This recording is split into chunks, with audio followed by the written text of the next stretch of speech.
Hello, everybody, and welcome to the party. This is 3V, Vibrant, Visible, Victorious. And today we are going to be playing a little game called Shoot and Loot by Mitchell Salmon, which is a love letter to Borderlands, powered by the apocalypse. So it's extremely rules light. It is cut down so that we can focus on high octane action, lots of shooting, and tons of procedurally generated guns. So before we get into the mayhem, I do have to do some bookkeeping to make sure that we pay our bills. So we would like to thank our sponsors. First of all, Tabletop Loot provides dice for us. They are incredible resources for all of your dice needs. If you go to tabletoploot.com and use the code WTTPDICE, you get 15% off your next purchase. If you need some fine fashions during this trying time, Maddie over at So Nerdwear is providing the only place you can get Welcome to the Party merch. That's sonerdwear.com. If you use the code WELCOME at checkout, you will get 10% off your next purchase. So Nerdwear, it's what the nerds wear. Welcome to the Party is also proudly sponsored by Roll20, the virtual tabletop that runs straight out of your browser. And wouldn't you know it, we're using it tonight to draw our maps. Everything you need to play with your friends is ready at the click of a mouse, from click-to-roll character sheets to built-in video and voice chat, and you can upload your own maps and tokens. You can get all of that and more with a free basic account on roll20.net. Sign up at roll20.net/start/WTTP. Finally, Welcome to the Party is proudly sponsored by Devin Rue, the Mistress of Maps, who's provided huge support for the community for a long time now. For some of the best cartographical content on the web, check out ruinc.com. Our Patreon not only goes to support the channel and the people who support it, but it helps support the channel. There's some copy that might need to be updated there. Your generosity allows us to keep working on our mission to platform amazing LGBTQ and BIMPOC players and creators. Check us out, patreon.com/welcomepartyrpg. And as always, you can join us on Discord if you're looking for a place to get to know more games, get to know more gamers, get in on some games, or just hang out and have a good time. Discord, get on it. We're all in there. It's a good time. With all that being said, let's meet the cast of this extremely chaotic game, which I'm looking very forward to. Let us begin. I don't have the overlay in front of me, but I do have Zoom. So I'm going to go from my left and then down and around. So let's start with Rue. Tell us who you are, your pronouns, where people can find you on the internet, and who you'll be playing, and their pronouns. Cool. All right. So I am Rue or Charu. Either one works. My pronouns are she, her. I can be found on Twitter at CherryDrop. That's about it. I will be playing Ahi, and her pronouns are she, her. She is the wheel jockey, so she will be our vehicle specialist. Fabulous. And next we have Angela. Hello there, everybody. Lovely to see you all again. I'm Angela, otherwise known on the Twitter sphere as Phoenix24Fem, where you can find me there, or on Patreon at Philosopheme as a longtime running queer woman of color poet, or also on the Discord, PhoenixFem23. It's almost always the same name everywhere because I have no originality for my username. And I use she, her pronouns, and my character also uses she, her pronouns. I will be playing the agent known as Damascus. Excellent. Next up, we got Alex. Hi there, I'm Alex Guerrero, I guess, if we're using our names for branding purposes or whatever. I'm at Zendaris on Twitter, and I design games at zendaris.itch.io. Yeah, I really like this game. It's very exciting. My character's name is Boomerang Nebula, which shout out to any Argonauts podcast members or listeners. I have ripped the name off from them coming up with it. And she is a berserker, so I'm gonna be doing a lot of punching people in the face, which is probably good because the randomly generated guns I rolled are very funny. And last but certainly not least, we got Ray. Hey, I'm Ray. My pronouns are she, her. You can find me on Twitter at Ray Transitional or in the Discord as Crystallize Me. I will be playing Cobra, whose pronouns are she, her. And she is the sentry or the sniper of the party, but she currently doesn't have a sniper rifle, so we'll see what she can do with what she's got. Fantastic. And I am Simon. I will be the MC for this game. There's no specific fun, cool name for the GM in this game, but it's my job to create a lot of high octane action, dangerous situations, and make mayhem. So you can find me on Twitter at Lucha Libris, and I am very excited to try this game. So, quick overview of what you're about to see. This game is a Mayhem Master. Yes, excellent. This game is, of course, a send-up of Borderlands, which, as we know, is a first-person shooter that is all about looting and shooting. A schluter, if you will, a term that is very is mixed. It's got good ear feel for a lot of people. Yeah. But it's a game about running around and blowing things up and picking up tons of guns, like Diablo. And so this game wants you to do that. When you make your character, the first thing that you do after picking who you are is rolling up 2 random guns. So after every engagement, we're going to randomly roll for a weapon's type, how much ammo it has, and a bunch of different tags that it has, like unreliable or accurate or password locked or shielded.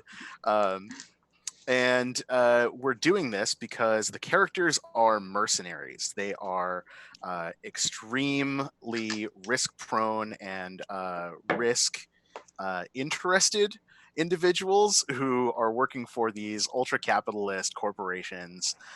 We know a handful of them. They're the most important ones in the game because they're the ones that players have decided exist. And their schemes will be part of the missions that they're going to have to undertake. And then the most exciting thing about this game, I think, is the combat, where during combat we draw little pictures of where we are, and we blow cover up, and we will run from spot to spot, shooting and getting shot. And maybe we will survive. And if we die, it doesn't matter because we have respawn insurance. Everyone that dies will just pop up somewhere nearby and be able to get back into the fight once everything clears out. So this is sort of a broad overview. So you're going to see some explosions, you're going to see some blood, you're going to see some shooting, but nothing like super grisly. We're also mostly focused on just action, and it's going to feel like a B movie, right? So that's the plan. So we know who our characters are. We've got Ahi, we've got Damascus, we've got Boomerang, Nebula, and we've got Cobra. They work for some different companies that own their contracts, that own their respawn insurance contracts. And there are some things that they're going to have to do for some of these companies. To start, why don't we quickly go over the companies that we have that our characters are most concerned with. If anyone feels compelled to give us just like a quick elevator pitch for what company owns their contract and what they do.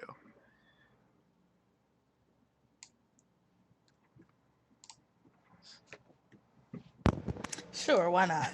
There we go. Sweet. Cobra's contract is with Double Down Agency. Double Down Agency has their hands in many pockets. But one of their most well-known services is that they are a courier service. She's been working with them for years. Also, I forgot to mention Cobra's like 60, 70 years old. But she's been working with them for ages.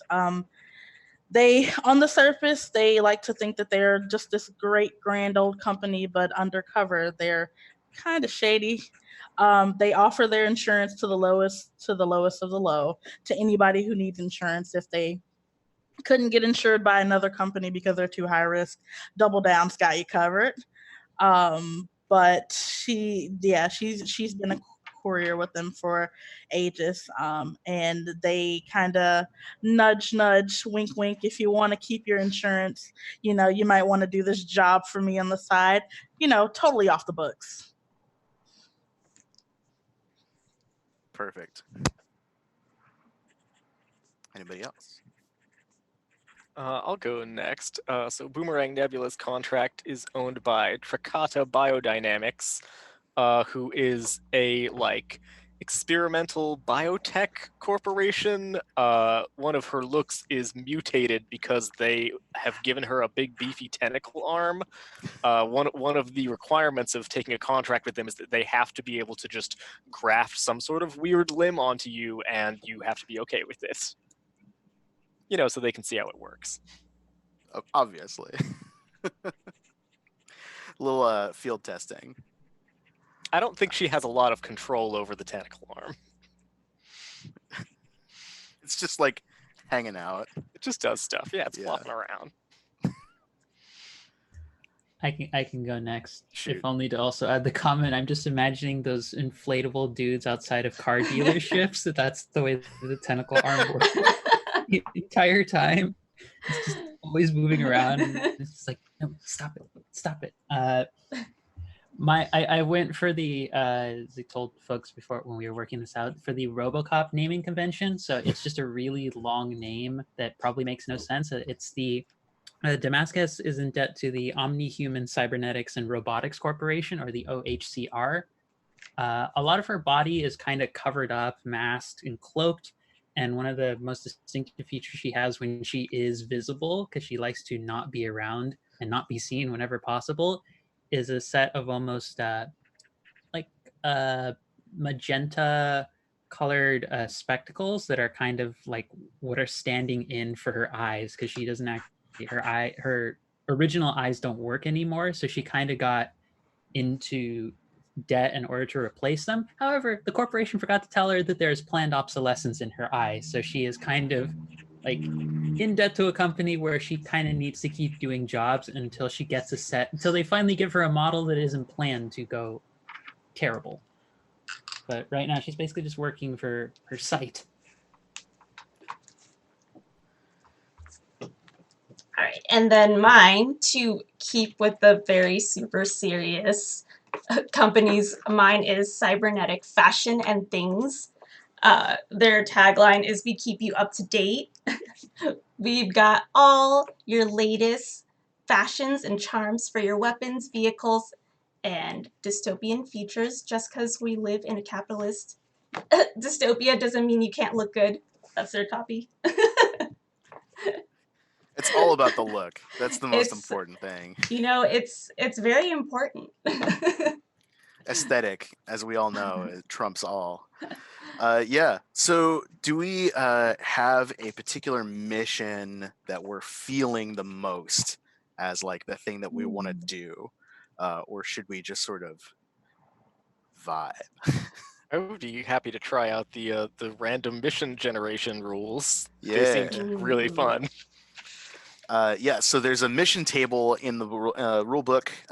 If you want this game, if you find out in the course of play that like, oh my god, I have to have this, it's very reasonably priced on both DriveThruRPG and Itch. But if you buy it on Itch, the developer gets a bigger cut. So just gonna leave that there. But in the rule book, there is a chart that you can roll on for missions, which I'm going to do right now. So one of the things, every mission, the game explicitly tells you, don't get bogged down in the details. This is just your excuse for getting into action and explosions.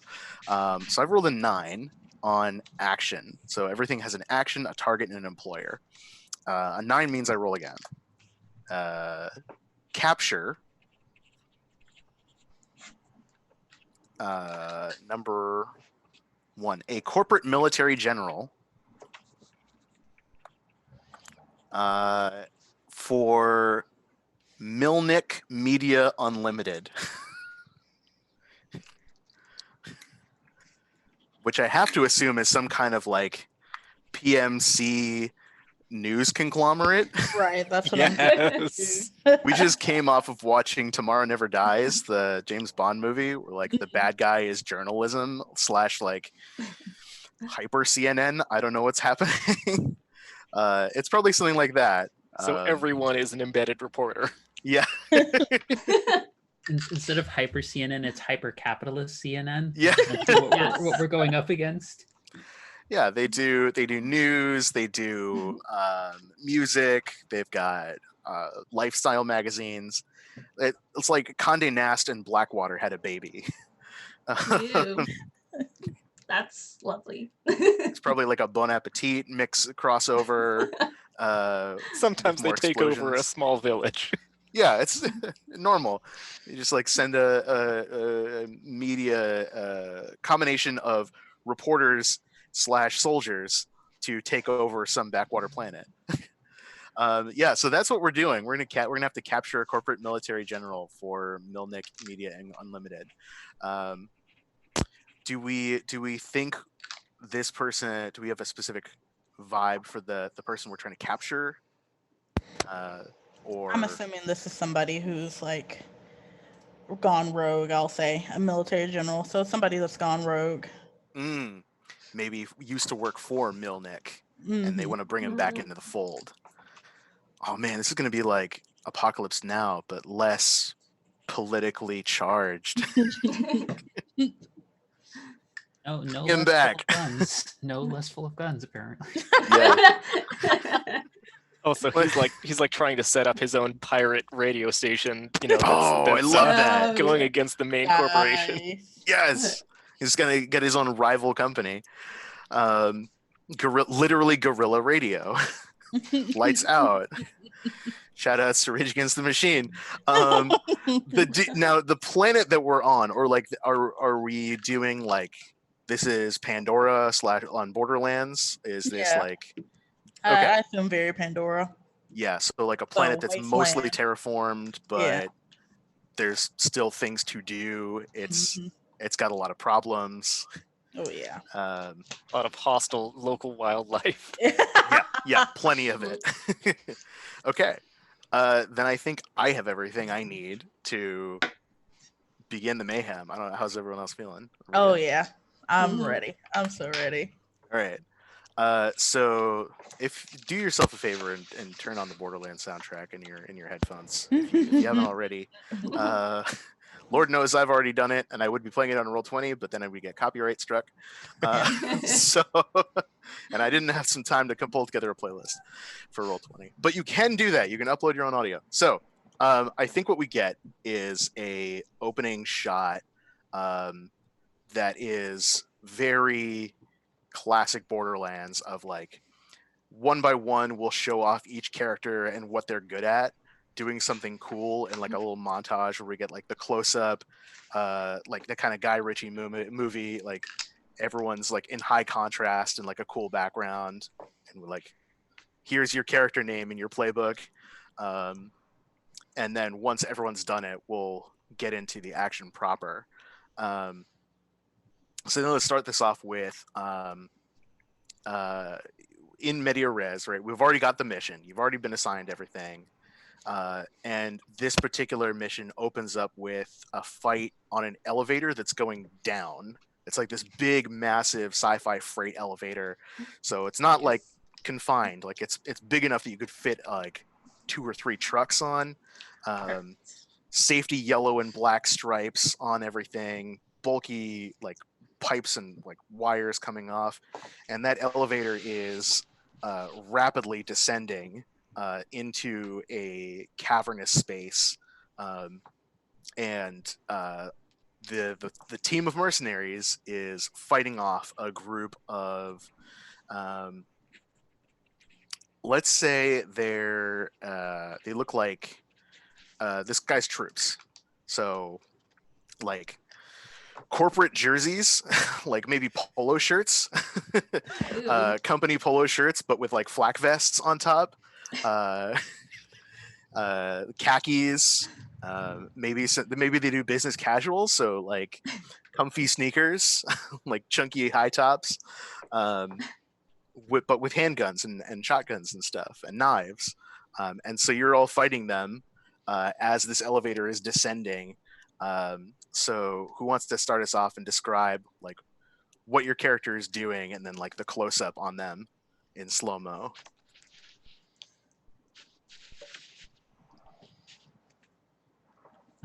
I can start us off. Sure.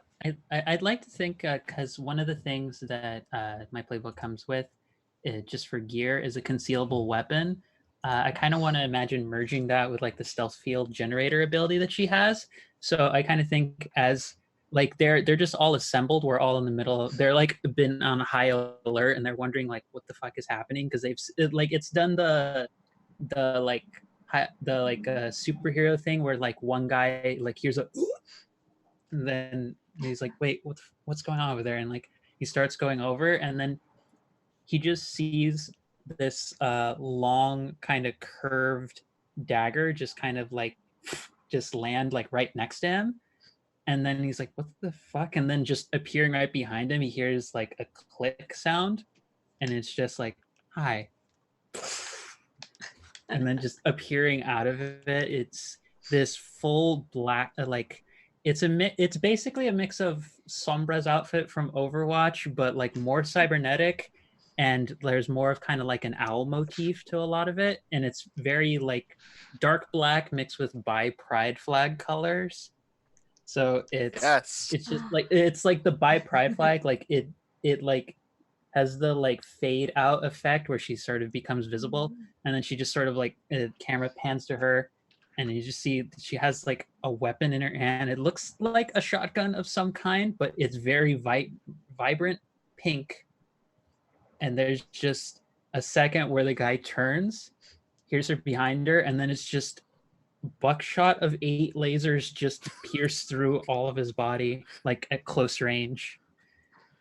Laser shotgun is my favorite thing.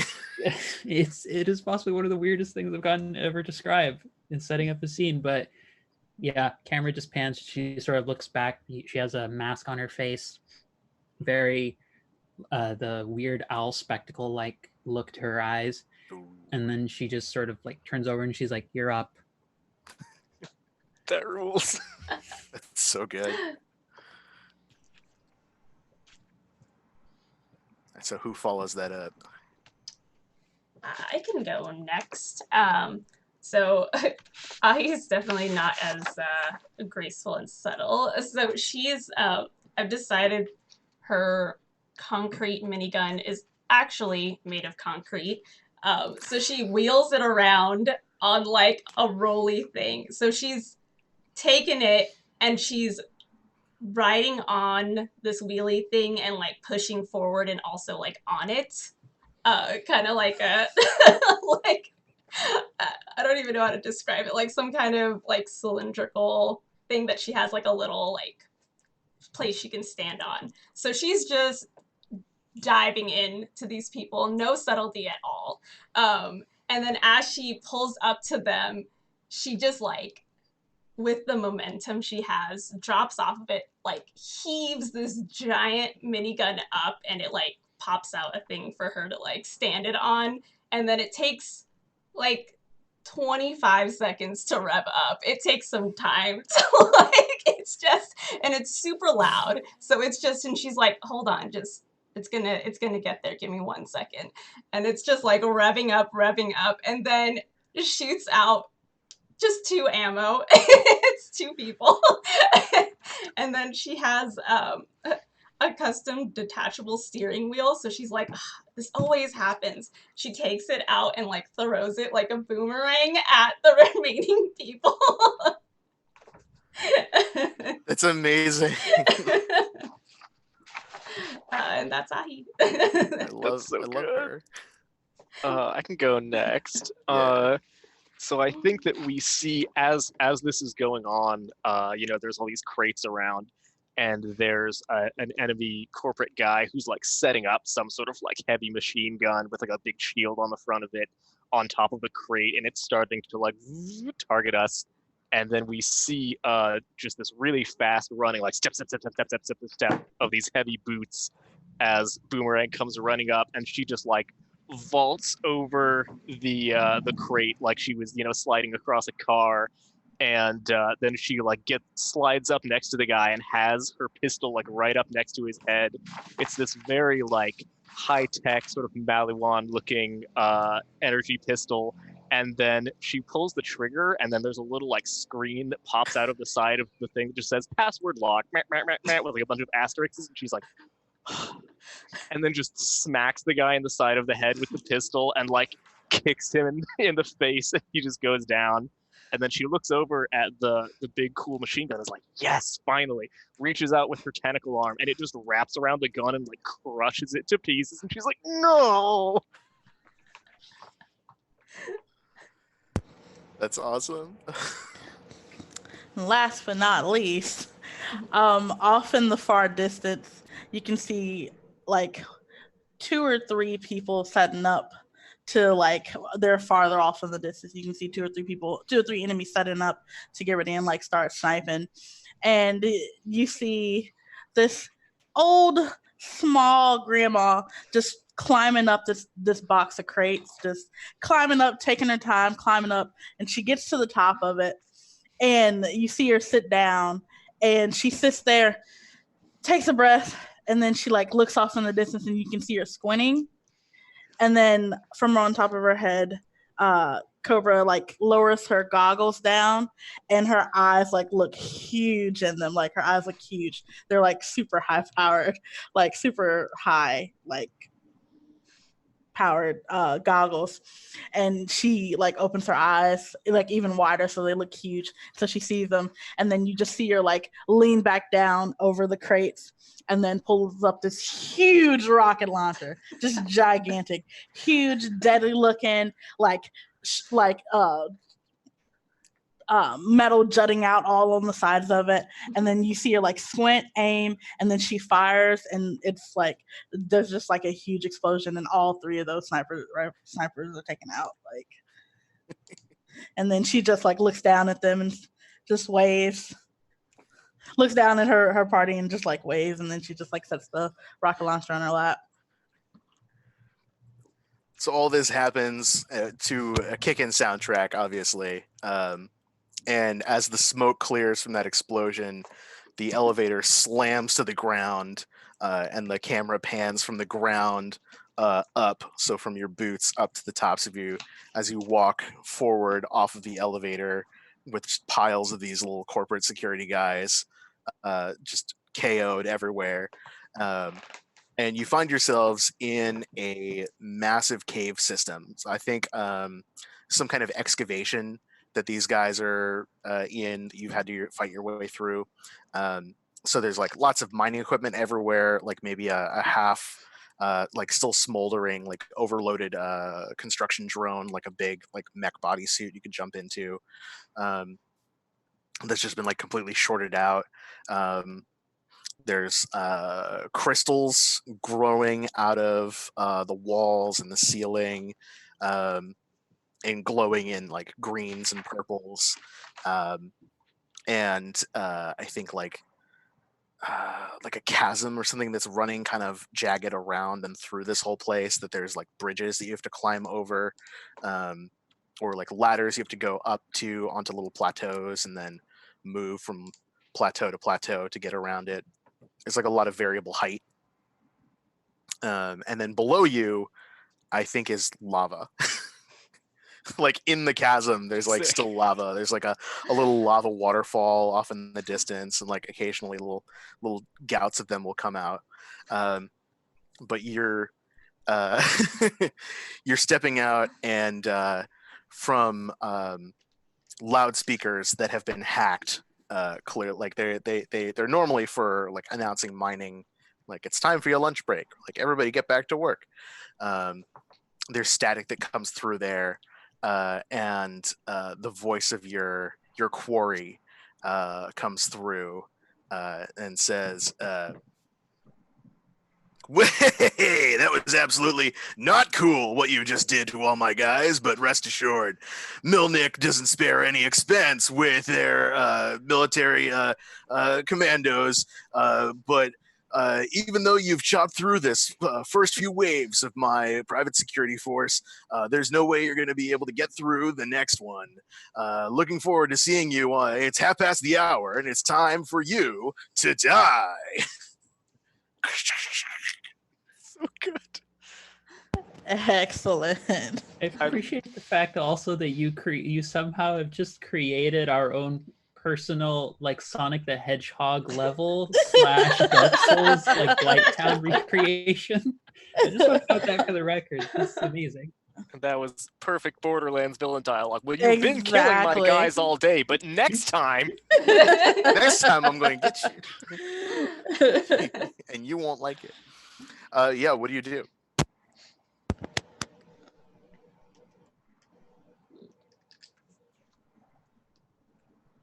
Ooh, I might try to, I'm gonna try and see if I can pry a big crystal off the wall so that I can like throw it at somebody later. Yeah, sure. You can try and just like rip a chunk out. Yeah, I'm gonna wrap my beefy tentacle around it and see if it can like rip it off.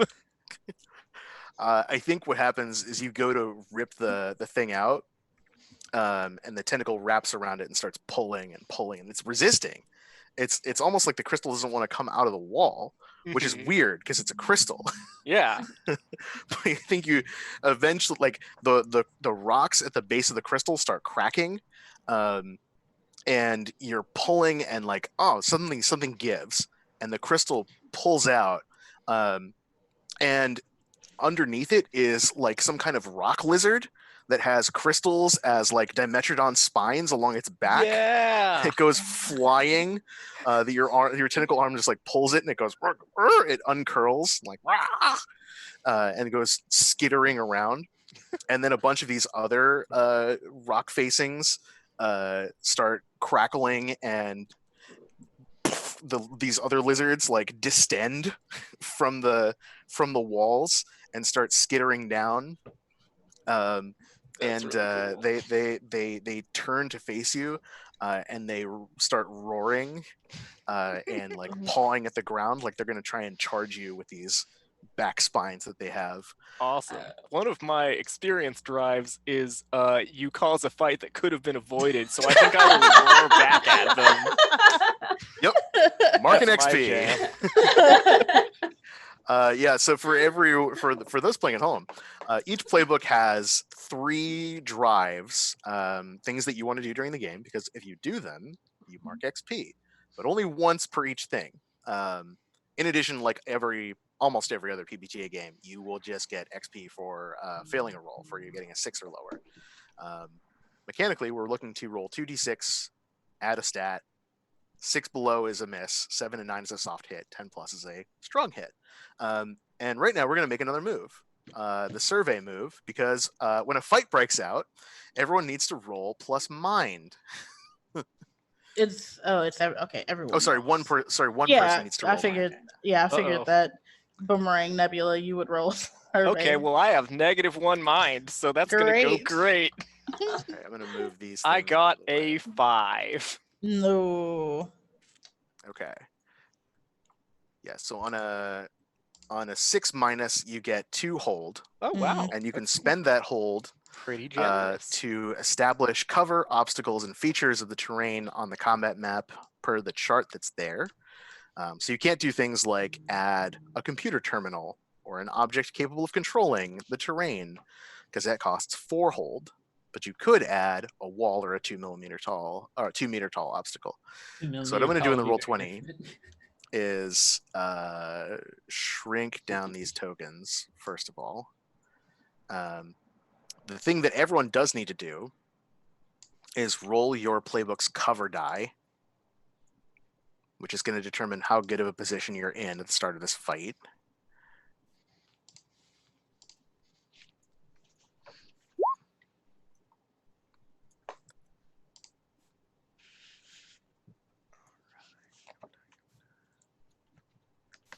I've got 2, so I have Okay. very little cover currently. This is what I get for getting the artful, graceful kill on the person with a shotgun that fires lasers. Fair. Mine is 5. Oh, are you doing dice rolls on our own? Oh yeah. Because I can totally do that. Like I have all my dice are like around me right now. I only did it because I have my dice on me. Because I have a dice book. Oh, God. Finally get to use my dice.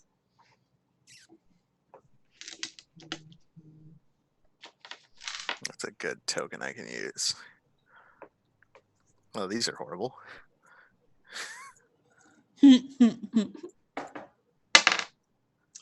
Cool. Still terrified of them. Oh, it's kind of Let's see. adorable. It looks like a cross between the skeleton of an ancient T-Rex and a whale. Yeah, that's really cool, actually.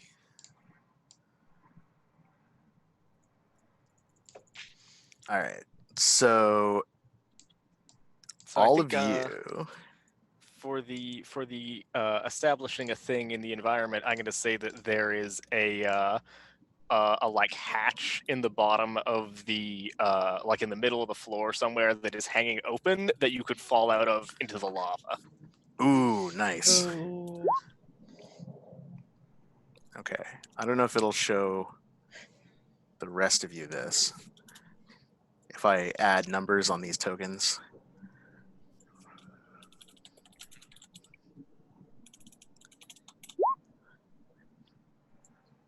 But that's going to be their cover. Okay.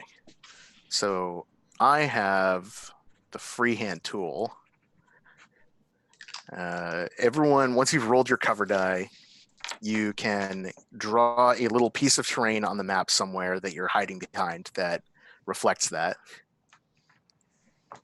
So I'm doing a few little things here.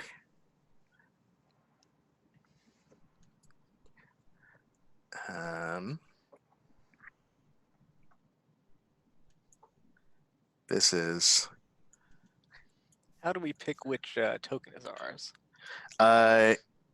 if you have one in mind, let me know. I don't think I can give you control of it directly. I can assign it to you by player in Roll20 maybe, Yeah, you should be able to. unless it's by character.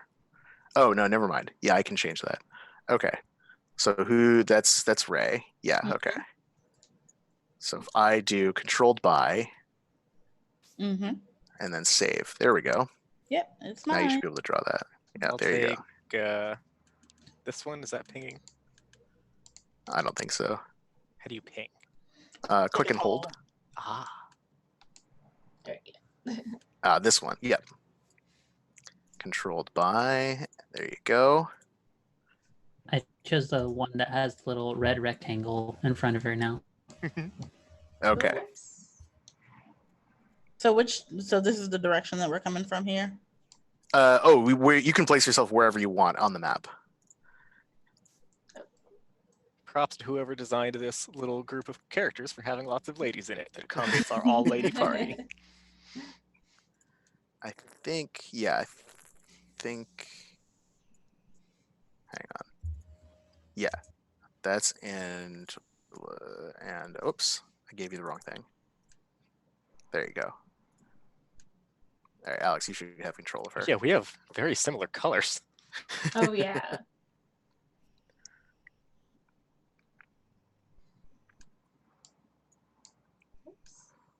I guess I'll be over nearby one of them since we just got into a yelling match. I'm always in the back. I'm old. I can't. Must assert dominance by scream. But I have a bunch of cover, so I guess maybe I've That's hopped onto me. a box. You're on top of a box yelling for them to come challenge you. Yeah, exactly. That's how you got to do it with animals. They respond well. They respond very well to that. Okay, I'm pinging mine, Simon. Oh, that one? Yeah, Yeah. gotcha. This map drawing is fun. I'm excited to see how it works in practice. It's like The Quiet Year, but Oh That's yeah, with more quiet. explosions. Like the quiet year with the exact other end of the spectrum in terms of noise. Oops. All right, this Oh, yay. one. Cool.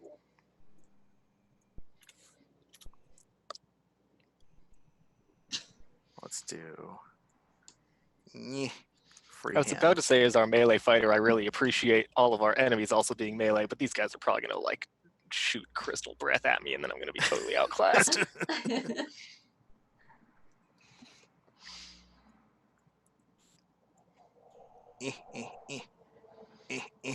Mouse.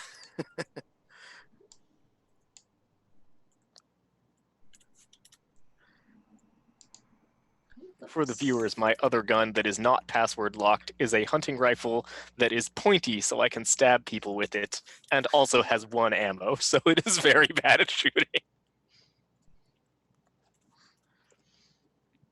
Yeah. Okay. So. You have a these- musket rifle. Is essentially what you have. My headcanon for it is that it's like a bolt action rifle that would have a magazine in it, but there just is no magazine, so she just has to manually load bullets in one at a time. Oh my god, it is a musket. Yeah. It's amazing. And what did we say was the thing that you were adding in? The trap door with Yes, lava? a trapdoor that falls into the lava. Okay. Let's put that. Where do you want to put it? I said in the middle somewhere. 'Cause Somewhere in the middle? Come Yeah, on. obviously. Yeah, I think the magma river goes like this. Ooh. I haven't played a game with a magma river in too long. And there's this big ol' hatch. I'll put some- Honestly, all Simon needs to add is just spike pits, and then we're at full like Super Nintendo platformer era like Yeah. setup Yes. for our environment. Yeah. Being on the big downward going elevator was giving me like Turtles in Time flashbacks. It was very Oh god, yeah. Those are my favorite bits in any game. Like elevator fights, they're the best. Especially the Ninja Of Turtles course. ones. There's like a million of them. Every game I think has an elevator fight. Okay, so start of every combat. One person rolls survey and adds in environmental features. We're working with other people as necessary. Each player rolls their cover die and creates a piece of cover that they are hiding behind. When you get shot at, your cover blows up first. Once your cover gets destroyed, then you can be shot. Everyone in this game has 1 hit point. So if you get shot again after that point, you are on death's door. Thankfully, these little guys are not badasses. They just die as soon as you hit them once they're out of cover. But if they're a badass, then they fight the way that characters do. And they can be respawned or run away. So to start, anyone that feels strongly about fighting should feel free to take a turn and do a thing. And then you'll pass the turn to another player who will in turn do another thing. And once all players have done something, then we will start a new round, as it were. And my creatures will do things in response.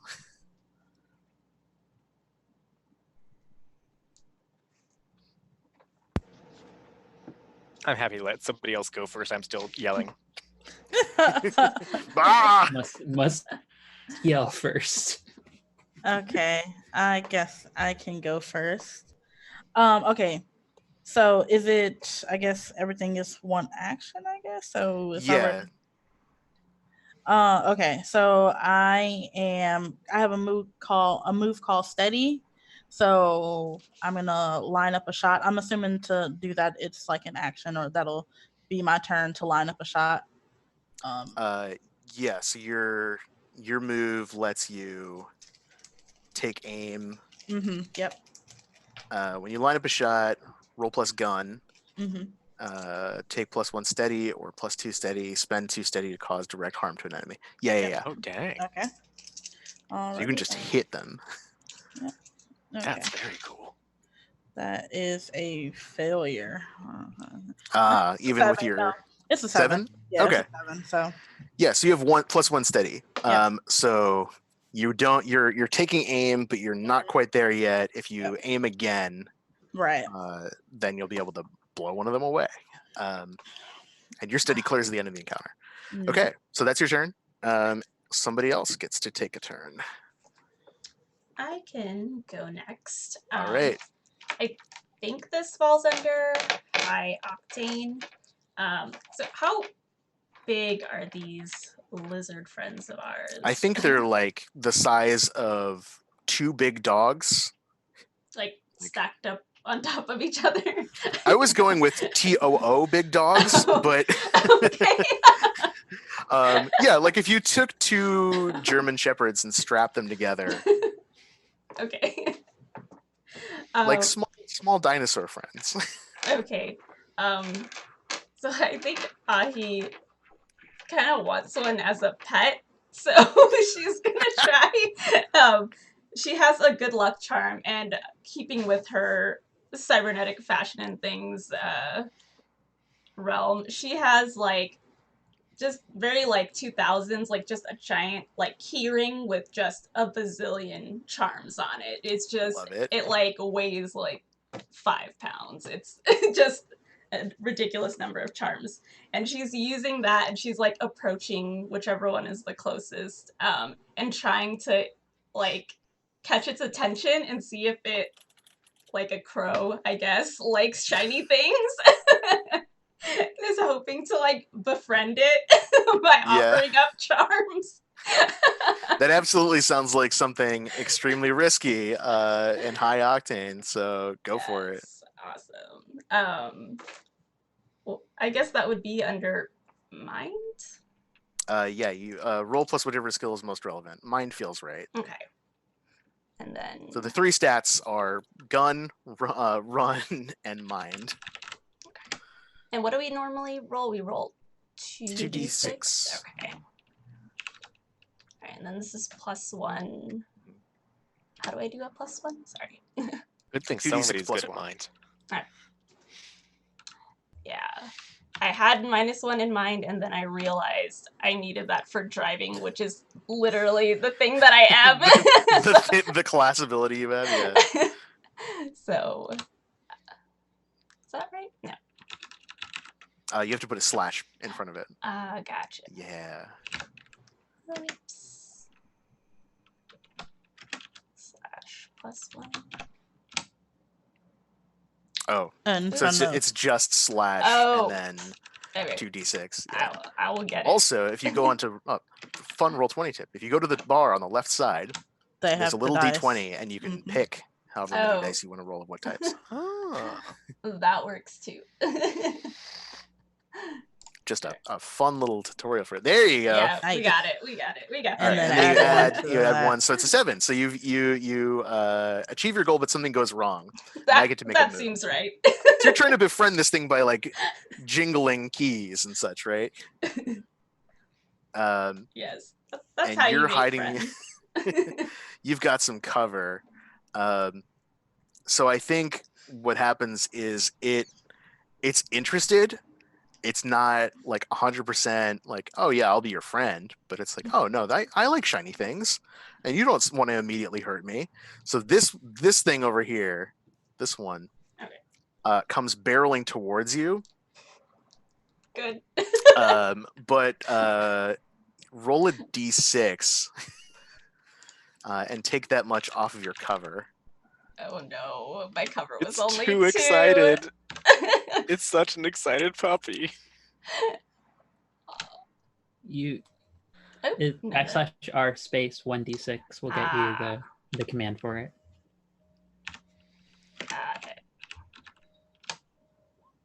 There you go. Bam. Oh Oh, my god. My cover is 2. Oh no. I think All right, so your that cover he- is destroyed as this thing is like, oh hey, keys, cool, and it comes bounding over this this bridge over the lava, and it smashes your cover apart. It's excited. It's like it's looking at your keys like, huh, I want those. Give me those. Oh my god. That's what's going on with Ahi. What are the other 2 team members doing? So is it her choice who goes next, or who chooses it? I think it's just whatever the flow of the fiction is sort of dictating. So I think Yeah. right now no one's been doing like anything too direct. Right now it was just Ahi, I think, sort of You in can give it response. to you can. It's the rule is that you can give it to someone of your choice. Mm. But if we want to do it as like, no, actually, I think it would be cool if I did a thing in response, then that's also fine. Mhm. I can take the next one. It's going to be very part and parcel of what this playbook does. You just sort of see Damascus pull out the curved sort of dagger. It's more like a sickle. It's just too small to actually be a full like long sickle. And she just sort of taps something along the side of it, and then she makes this sort of gesture, like saying goodbye. And then just in like a purple and like pink and magenta sort of shimmer, she's just gone Ooh, as she uses her stealth field generator to activate camouflage. So her cover die is now 0, and I flipped a coin. On heads, I'm invisible and I cannot be seen, heard, or detected by conventional means, and I cannot be fired upon by enemies. excellent. Nice. So basically, I'm just like, I am gone. But I think that's like my full thing to do that. I'm just like, giant crystal thing. No, I'm bye. Yeah, these creatures like all visibly like, huh? What? Where'd you go? They start freaking out. That's great. I think I have an idea. Yeah. So I had my my like rifle that has like a crummy knife like duct taped to the front of it as a bayonet, which is why it's pointy. And I was about to like jump off the box and stab the one that is now our puppy friend. Oh yeah. And now that it's lumbered away, I'm like, okay, all right. So then I'm like, I guess I'll have to shoot this gun. So I like move my tentacle arm behind my back so it can't get in the way, and I with my other one arm set the hunting rifle down on top of the box, and I'm like scooching it around, trying to get it to aim at one of the other dinosaurs and All take a right. shot at it. Do you have a preference? I'll do this one. Okay. So that one's hiding kind of behind a rocky outcropping by the lava chasm. Yeah. Yeah, so go ahead and roll to shoot. All right, I've got a +1 to gun. So let's see what I get. Woo! I got a total of 6. Oof. So on a 6, you take -1 ammo from That your was gun. my only ammo, so Well, you're out of bullets. And an enemy of the GM's choice inflicts harm on you. So the one that you're shooting, like I think it hits the outcropping. I think you're like the tentacle maybe jiggles your shot at the last second, and it like ducks behind the rock. It crawls back up, and rather than charging you, it flicks up its tail, which has crystals growing along it, and it flicks the crystal shards at you like an the Aztec like spear thrower thing. Yes. And it chucks stuff at you. I'm so happy about this development. You take 2 damage to your cover. Okay, so it goes down to 3. Okay. And because my rifle has a target lock, as I'm crouching down, I'm like, okay, and I like flick on a little laser sight so that it's like lighting up like it's right there for everybody else. So anyone who shoots at it for the rest of the round gets a +1 on the shoot move. Nice.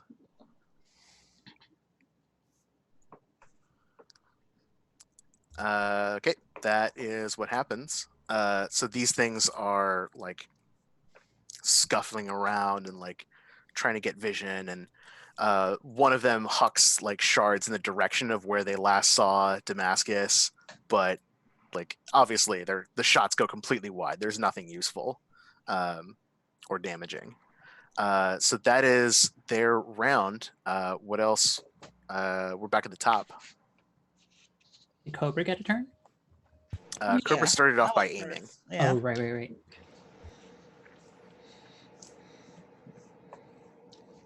right.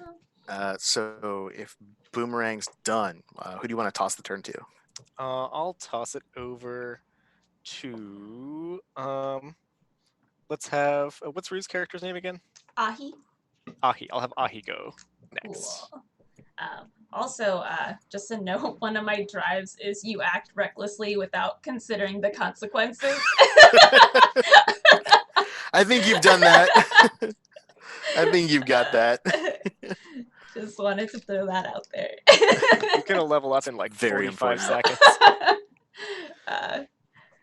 Yeah, she makes interesting choices. All right, so she's got this big lizard buddy. She's already come up with a name for it. It's Luz.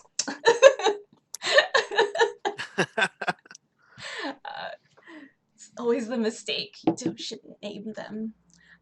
So she's like pulled off some of the charms and is trying to like offer them as gifts to this thing in the hopes of actually convincing it to be friends. I'm hoping to slowly turn this thing on our side and then use it against the rest of them. Do it. It's gonna work, I promise. So is this high octane again? Yeah. Okay. No, for real. You want to be our friend. Don't look behind you. Don't worry about the others. Don't look at the other one of your kind slowly dying and being shot by the Berserker and the Invisible Woman. Did you really like them anyway? Nice. Nice. Yay. You achieve your goal, but something goes wrong. So I get to make a move. Yeah, so you're trying to get it to like pay attention and like chill out, right? Yes. Yeah. I think you get it to like stop and pay attention to you.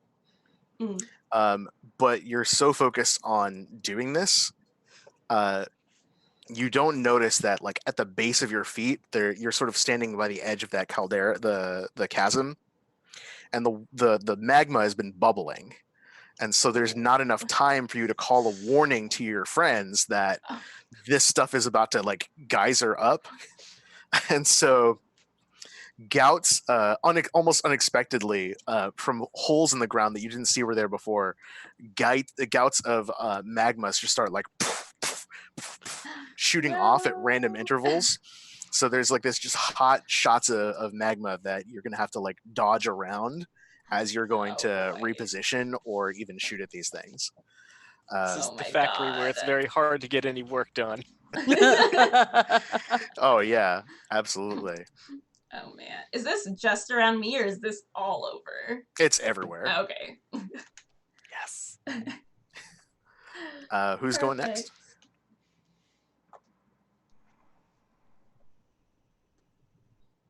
Not it. Oh. Is Ahi picking or is we're just throwing it out? I will pick Cobra next. Cool, that works for me. Cobra is like peeking out from behind her cover, and she noticed that Damascus was near her, and she's gonna like yell out, "You know, Damascus, Ahi reminds me of my third granddaughter, Sylvie. Just doesn't understand when danger's in front of her." And then Cobra's gonna pull her goggles down and see that Damascus. And then she's gonna shrug and I'll turn and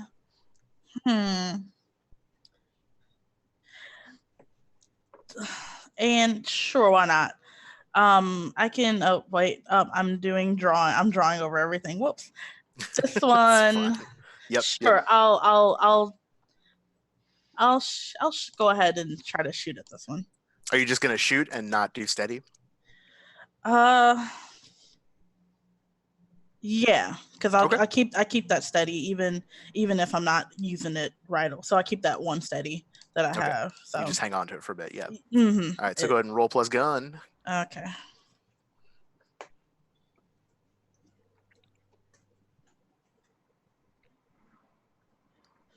And do I know how many cover? Yeah, this guy has 2 cover behind him. Okay, cool. So it's Yeah, I so rolled you a have 9. you take 1 hold and -1 ammo on that weapon, Okay. and you can spend your hold to either cause harm based on your weapon damage, force your target to move and reroll their cover die, or reload, returning 1 weapon to full ammo. I'll cause harm. Okay. And And- that's with my rocket launcher. Oof. Yo. Yeah, that is with my rocket launcher. So there is nothing directly adjacent to it, so it doesn't splash, no splash damage. But there's a laser. That's about it. Looks cool. It does look cool. Wait, it's a laser rocket launcher? Yes, it is a laser rocket launcher. Wait, A laser that does splash damage. It's just an old. It's an old lady. Bear in mind, take into account what the scene is. It's an old lady with giant owl spectacle eyes firing a laser rocket launcher at a Breathe. crystalline lizard creature.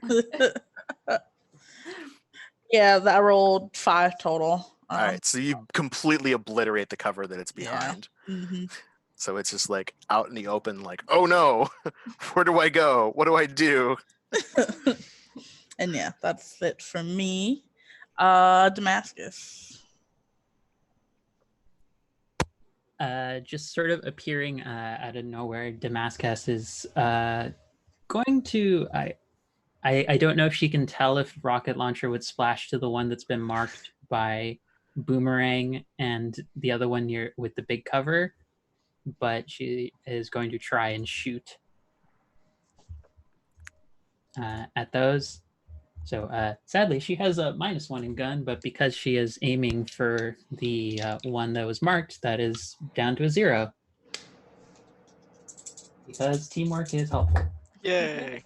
Holy Christ, that was really helpful because I rolled an 11. Nice. Well, there you Oh go. my. So you have 2 hold, which you can spend to, and you don't lose ammo for doing that. Sweet. Cause harm based on weapon damage, or spend 2 hold to inflict weapon damage plus a D4 harm, and an enemy of the GM's choice inflicts harm on you, or force them to move and reroll the cover die, or reload one of your guns. So that marked one is at 2 cover. Yeah, I'm just gonna have it take damage based off of Just flat damage, yeah. just flat damage, and you'll also see that Damascus appearing out of nowhere also has a rocket launcher. Oh, hey, Damascus. Everybody loves explosions.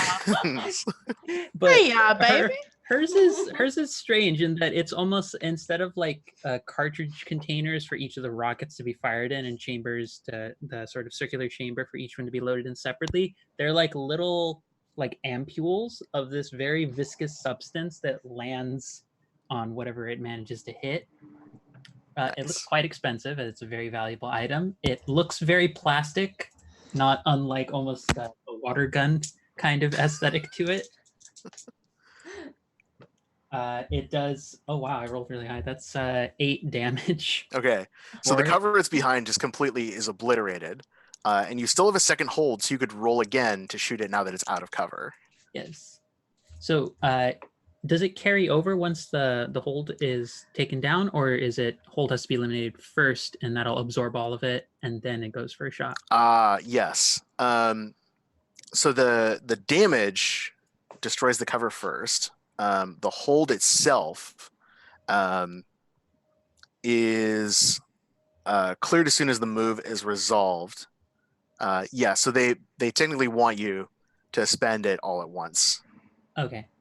So yeah, then we'll roll again for additional damage, which even at base, because they're low level creatures, that's 7 damage. So Yeah. but everyone who watches, when the sort of ampule of this very viscous material lands on the creature, it doesn't actually kill it. You just sort of see its like tail begin to wag and its full body just kind of get kind of woozy, and it just sort of like does the full like if you've ever seen a dog with 4 legs, then just kind of goes slump, like it just goes, and it just sort of falls to the ground because my weapon doesn't actually do harm because it has the tranquilizer tag, so it is just asleep.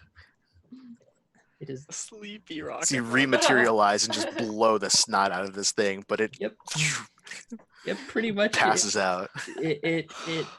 It's just like I kind of imagine Damascus just sort of like, Ahi, if you want to actually talk with it without it killing us, it needs to be asleep first. I was gonna say, he's like, dang, that's the one I should be trying to be friends. And then I have to flip a coin again to see if I stay invisible. Well, that coin went out into the other part of my room, so we'll not be using that coin. It's heads, so I'm still invisible. So Perfect. you all just see Nice. a massive ampule rocket launcher spread land on this creature, and now it is a sleepy boy Nice. because this game is so silly and I already love it so much. Oh, what's going on with Boomerang? So I think you've like said that out loud. Like, come on, you should befriend this one. And I'm like, oh, okay. I'll just kill the one that she's been making friends with this entire time. Clearly. It roared at me earlier. We've got Oh my beef. god. So I give I give a thumbs up in the direction of Damascus, which of course it's like 3 feet to your left, right? Because you're invisible.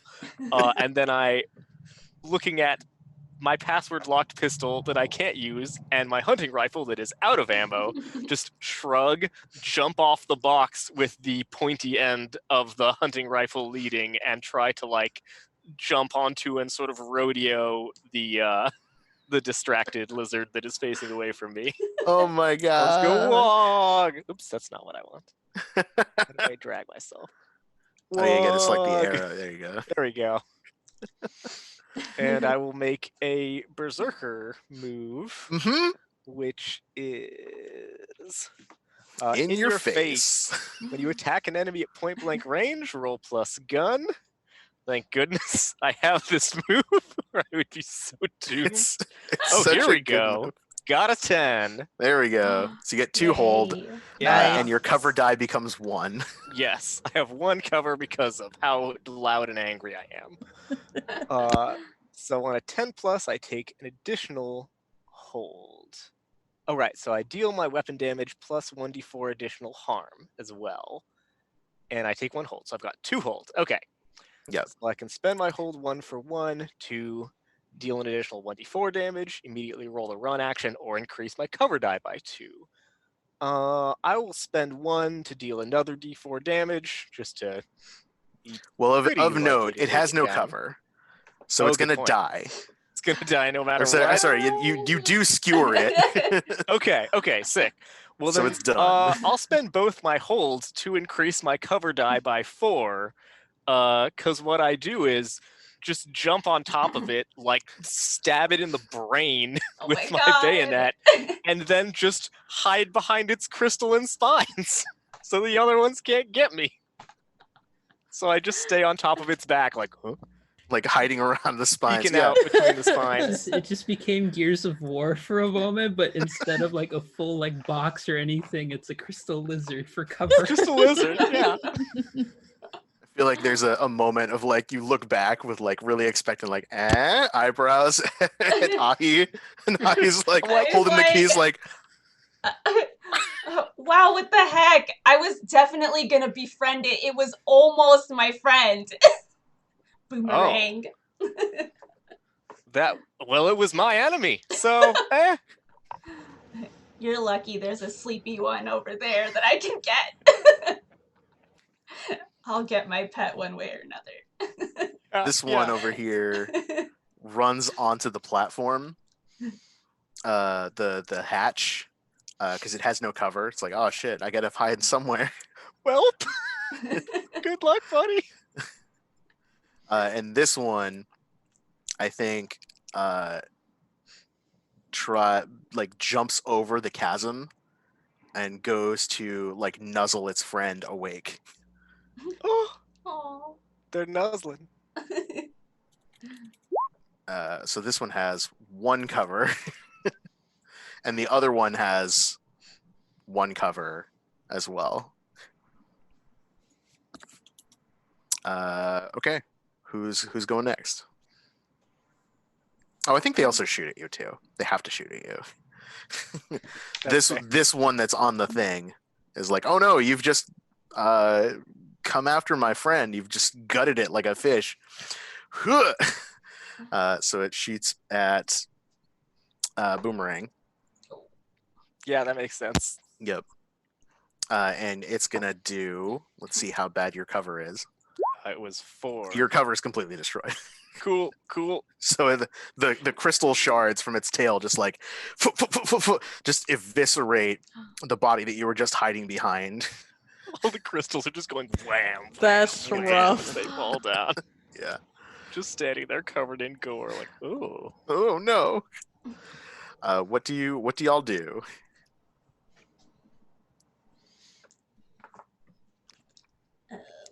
I think I sort of tossed the mic over to Ahi. Yeah, Sweet. that works. I think Ahi sees that one coming at Boomerang and is like, "Oh, actually, these things are really freaking scary." Maybe I don't want to pet. I don't. I'm not as into this pet idea anymore. See, she's just like Sylvie. I'm telling you. She's so indecisive, these children. Yeah, so I think she's gonna try to shoot at the one is one still kind of sleepy, or are they both like now awake? They're both active. Okay. One of them is nuzzling its sleepy friend, and the other one is standing on a trap door that leads into a pit of lava. Oh. Just so you know. Just putting that out there. If I shoot, can I shoot into the trap door to like Yeah. make it open? I think that's a high octane roll to do that. Okay, all right. Then I will do that. If it's high octane, do I still have to choose which weapon I'm using? No, I don't think so. Okay. Because you're doing like a controlled shot or whatever. Okay, cool. Shoot, I think assumes that you're just like holding down the left mouse button for as long as it takes for the target to stop moving, or until you have to reload. Shoot is WM1 pyro mode versus sniper mode. So it's like how I play every shooting game. Just shooting aimlessly and wasting my ammo. I think you still, yeah, there you go. Yeah, my gun is 0, so Still good. that's You achieve your goal, but something goes wrong.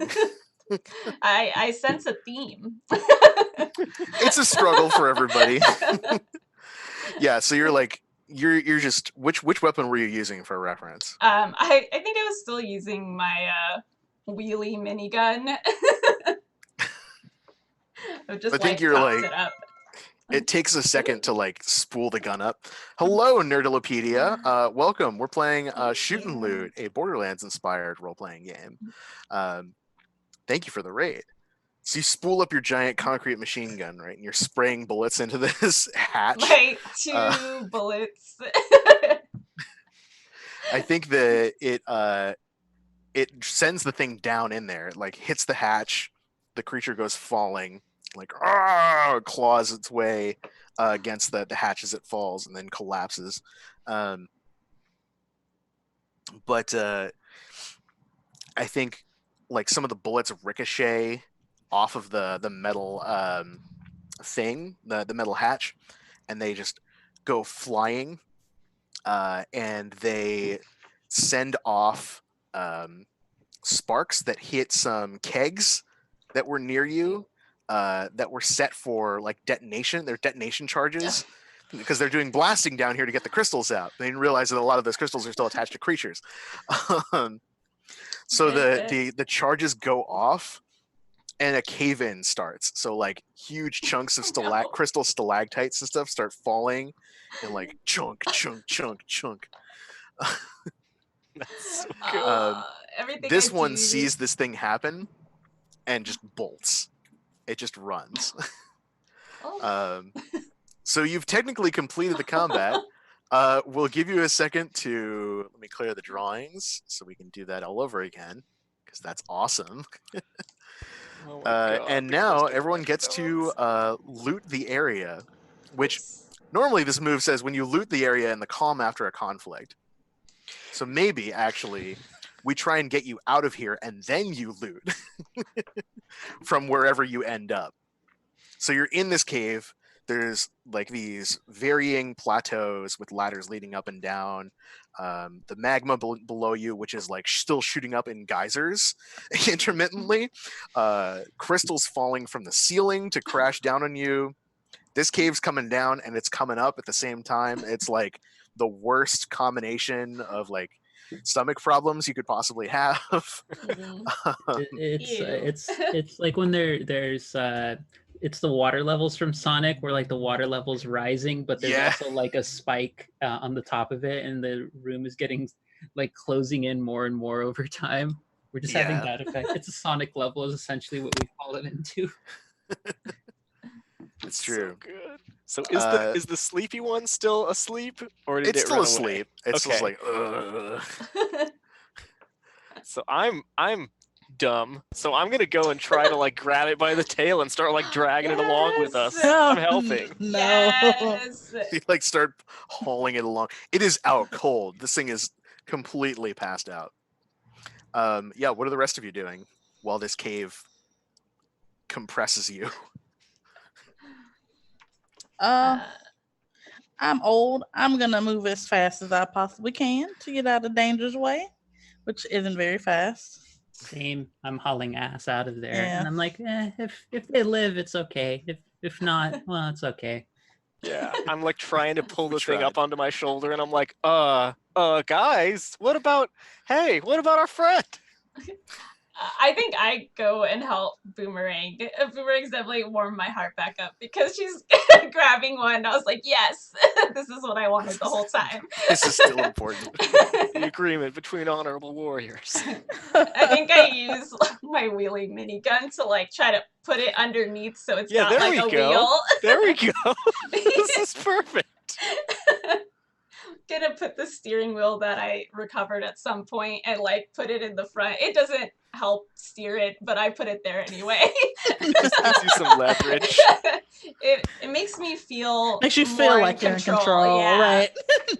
I gotta have a steering wheel. That's why it's detachable. Perfect.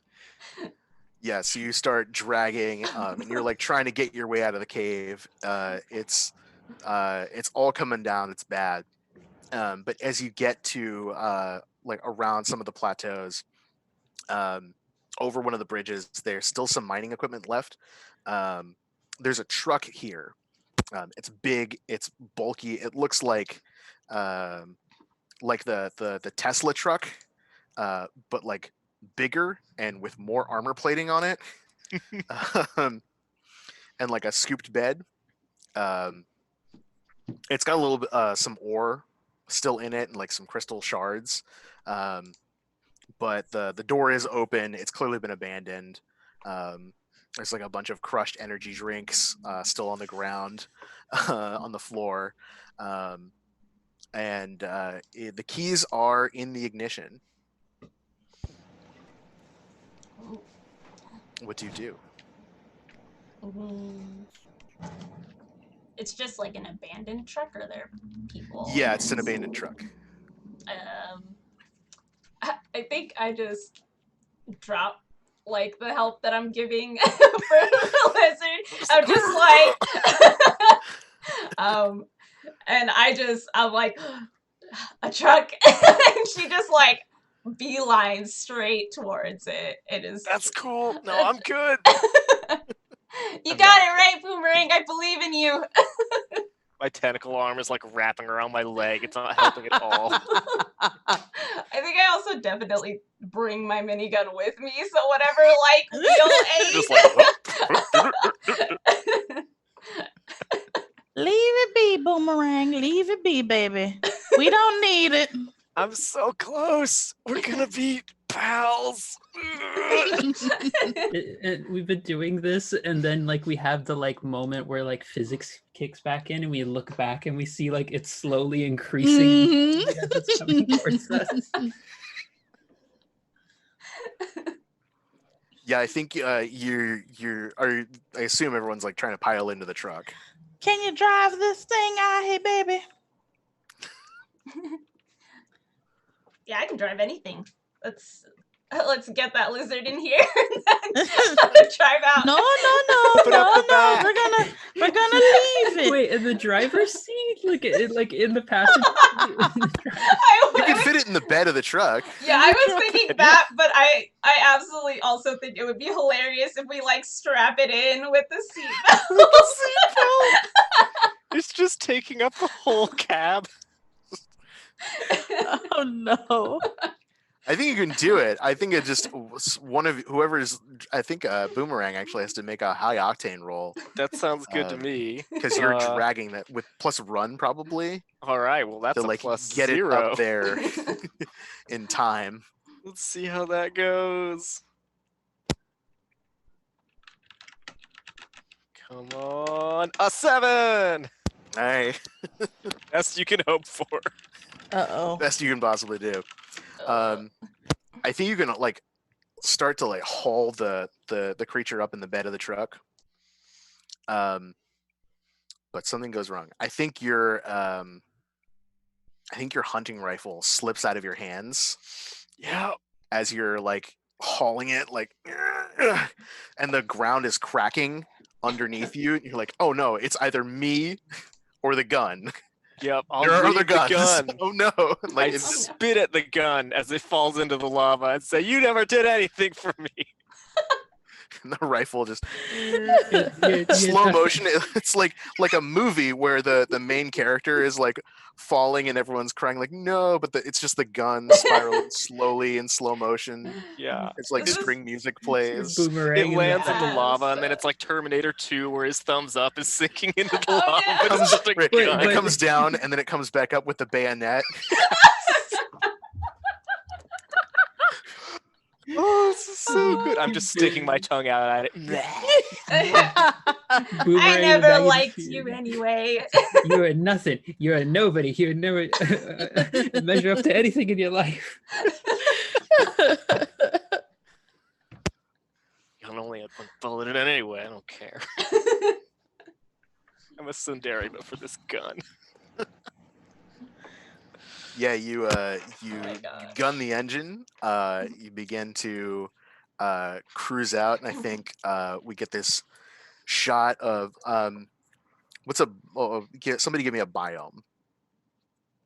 Jungle, ice, desert, Winter, Urban. like Arctic. Arctic. Mhm. Okay, so we get a shot of like this beautiful, calm Arctic tundra, like white blue snow everywhere, like cool jagged icy peaks in the distance, big old ice outcroppings and things,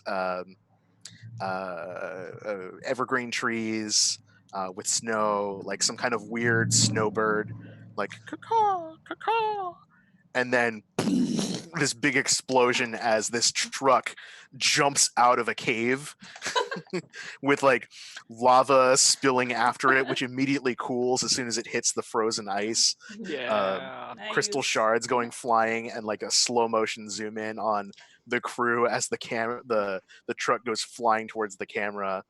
And then it lands on the ground and it skids and begins driving through this Arctic new terrain as we continue the quest to find this corporate general. Oh yeah. Because that's what you were doing when you started, right? We all That's what forgot, I'm didn't supposed to we? be doing. I had to remind myself. It's about the Rogue Media Empire. Yeah. I have one quest. It's to befriend all animals. Gonna be one of those. Well, I think that's where we're going to take our break.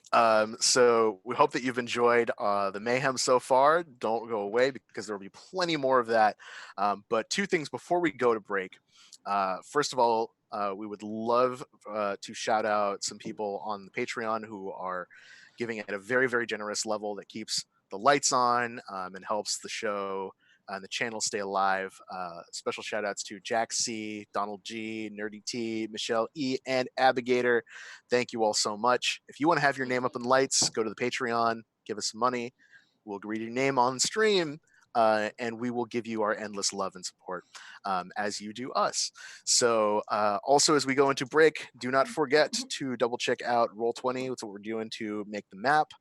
You can upload your own tokens. You can do music. It's free. Roll20.net/start/WTTP. Take a break, get some water, tell your pets you love them, do a bio break, whatever it is. Don't go away. There'll be more explosions.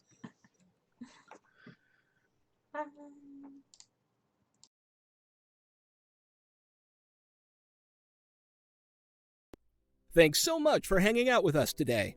If you get a second during break, you should check out one of our amazing sponsors. We're now proudly sponsored by Roll20, the best virtual tabletop for all your role-playing needs.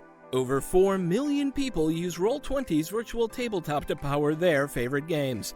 And with more modules than you can shake a stick at on their new revamped storefront, you'll definitely find something for your group to enjoy. Sign up today by clicking the link below or heading to roll20.net/start/WTTP. Tabletop Loot is an amazing place to get your dice bags, dice boxes, and more. And now you can get 15% off your purchase at tabletoploot.com by using the code WTTPDICE at checkout. Tabletop Loot. Your party starts here. While you're at it, check out our so awesome merch store, So Nerdware. So Nerdware is the place to find all your Welcome to the Party merch and other amazing stuff too. Head on over to sonerdware.com and use the code WELCOME at checkout to get 10% off your next purchase. So Nerdware. It's what the nerds wear. Devin Rue, the amazing mistress of maps, has kindly supported the channel since the beginning and provides graphics for many of our streams. Head on over to rueinc.com to check out some of the best fantasy cartography on the web. Our Patreon supports the creators and producers of the channel by providing Roll20 subscriptions, cost coverage for video hosting, and more. If you want to support the channel while getting podcasts a week early, gaming articles that are published on Patreon first, a shout out during our break, and more, head on over to patreon.com/welcomepartyrpg and throw us a buck or five.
And welcome back, everybody, to the continuation of Shoot and Loot.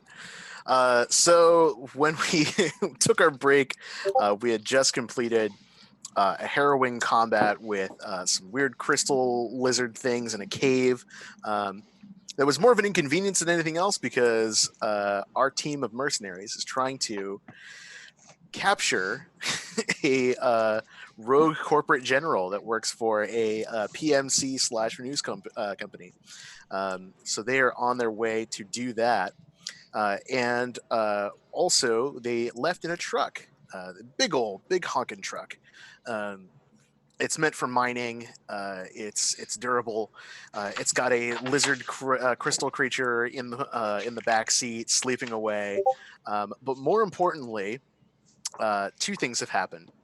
While at break, everybody took an advance for free because it's a one-shot and everybody loves having some XP. So everyone's got a new move to use. And also, in the truck, while you are driving through this new terrain, you have been able to recover a handful of weapons which were stored in the truck by its previous owners, which you can freely loot. So we get to do the other half. We've done the shoot, and now we do the loot. So to loot, when you loot the area in the comm after a conflict, one person is going to roll plus the number of enemies killed minus the number of players to a maximum of +3. Only one person makes that roll, but everyone gains the benefits. Killed, bless you. I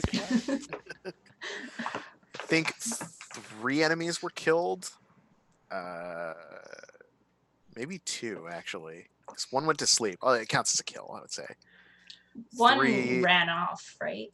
Yeah, one of so them ran technically away. 3. One was deposited into the next life through fiery means. And number of players is 4. So we're at -1. Is that right? Well, because it was 3 plus the one that fell down the hatch or the one who's sleeping. So I think it's 4 minus the 4 players, so it's just 0. Yeah. So it's just All right. someone Yeah. rolling. So for someone What roll you can get. roll us a flat 2d6. Who wants to be the Got arbiter it. of fate? I'll do it. I'll do it in that case. All right. I'm gonna choose the Tales from the Mist die and the Rainbow die. Hopefully they do not let me down. Fingers They do crossed. not. That's an 8. All right. Hey. Oh, I should have did So- it because I rolled an 11. God damn it. Each one of Well, you gains 1 hold to spend. Now, we are going to generate 1 weapon each using the loot tables. So you have to roll for the kind of gun that you have, the maximum ammo capacity it has, 2 tags, which give it its benefits, and a look. And what you can do with that hold is spend it. Once you've created the gun, you can spend that hold to either add a tag to the gun, re-roll on any table, add or subtract 2, 5, or 10 from that loot roll. So if like you had a 3 on your weapon type, which is submachine gun, and you really wanted a shotgun, which is 5, you could spend your hold to turn whatever you got with its ammo capacity and its 2 tags and its look, turn it from a submachine gun into a shotgun. For Got example. another handgun. I gotta find this thing again. Just not 1 ammo, not 1 ammo. 2 ammo. I've doubled my ammo. It's doubled, absolutely.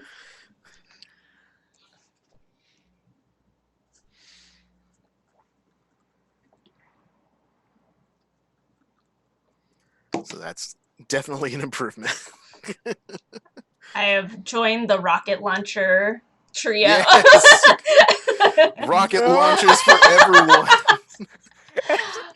How am I'm already dragging around a minigun, and now I'm You're just with a giant rocket launcher. Also, I definitely Well- made my character kind of like a slight character too. So it's tiny little wheel jockey. That's so good. Well, I have joined the minigun rank. Yes. It's a good time. Jeez. All right, at least my Actually, I'm second gonna handgun use is knockdown. That's pretty sick. use my hold to re-roll that roll. I'm gonna try to re-roll that you one. do it. I'm gonna try. I'm gonna see if I can get, because I want a sniper rifle like so bad. Oh, freaking A. I got the same roll. What the heck? No. That doesn't count. It was meant to be. Unfair. I would say you could re-roll that since you got the same thing if you Okay, want. let's see. No, that is a submachine gun. I'll take it. Still good.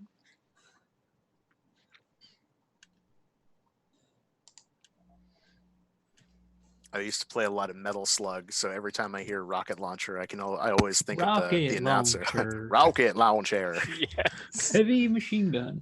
so good. Shotgun. Imagine a Big. big old explosive device shooting out lawn chairs.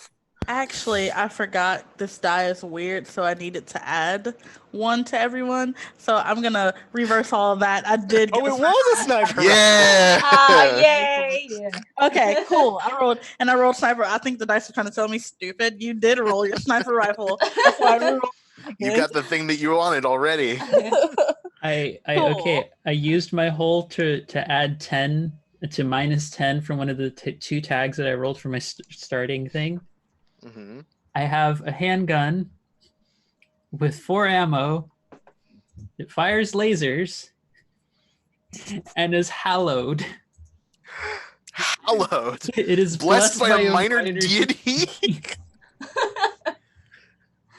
Wow, I guess I have to use one of my things to give a plus or minus because I rolled a knockdown handgun that fires marshmallows that deal 0 damage. So it'll knock you over, it just goes punk, and then you go blah. Why wouldn't you want a weapon that shoots marshmallows? I mean, I do, but So I rolled discreet for my rocket launcher. It's concealable. It folds up. It's got like a collapsible stock. this is very Oh good. no, like like a telescope, right? That like it Oh, collapses it like in on collapses itself. in on itself. That's great. Because I was like, I don't know how this is gonna work. I have like a giant trench coat that I just wrap it in. Well, I mean, it's the like ultra future. It could be like a transformer. Like you just That's push a button and it awesome. collapses into itself. My Oh, look I for love my it. weapon for my handgun is aerodynamic, so it's a wholly aerodynamic handgun. It's the holy Wow. handgun. Very sleek lines. Oh, It goodness. fits her character very well. Just like everything is concealable except for the giant fuck off rocket launcher.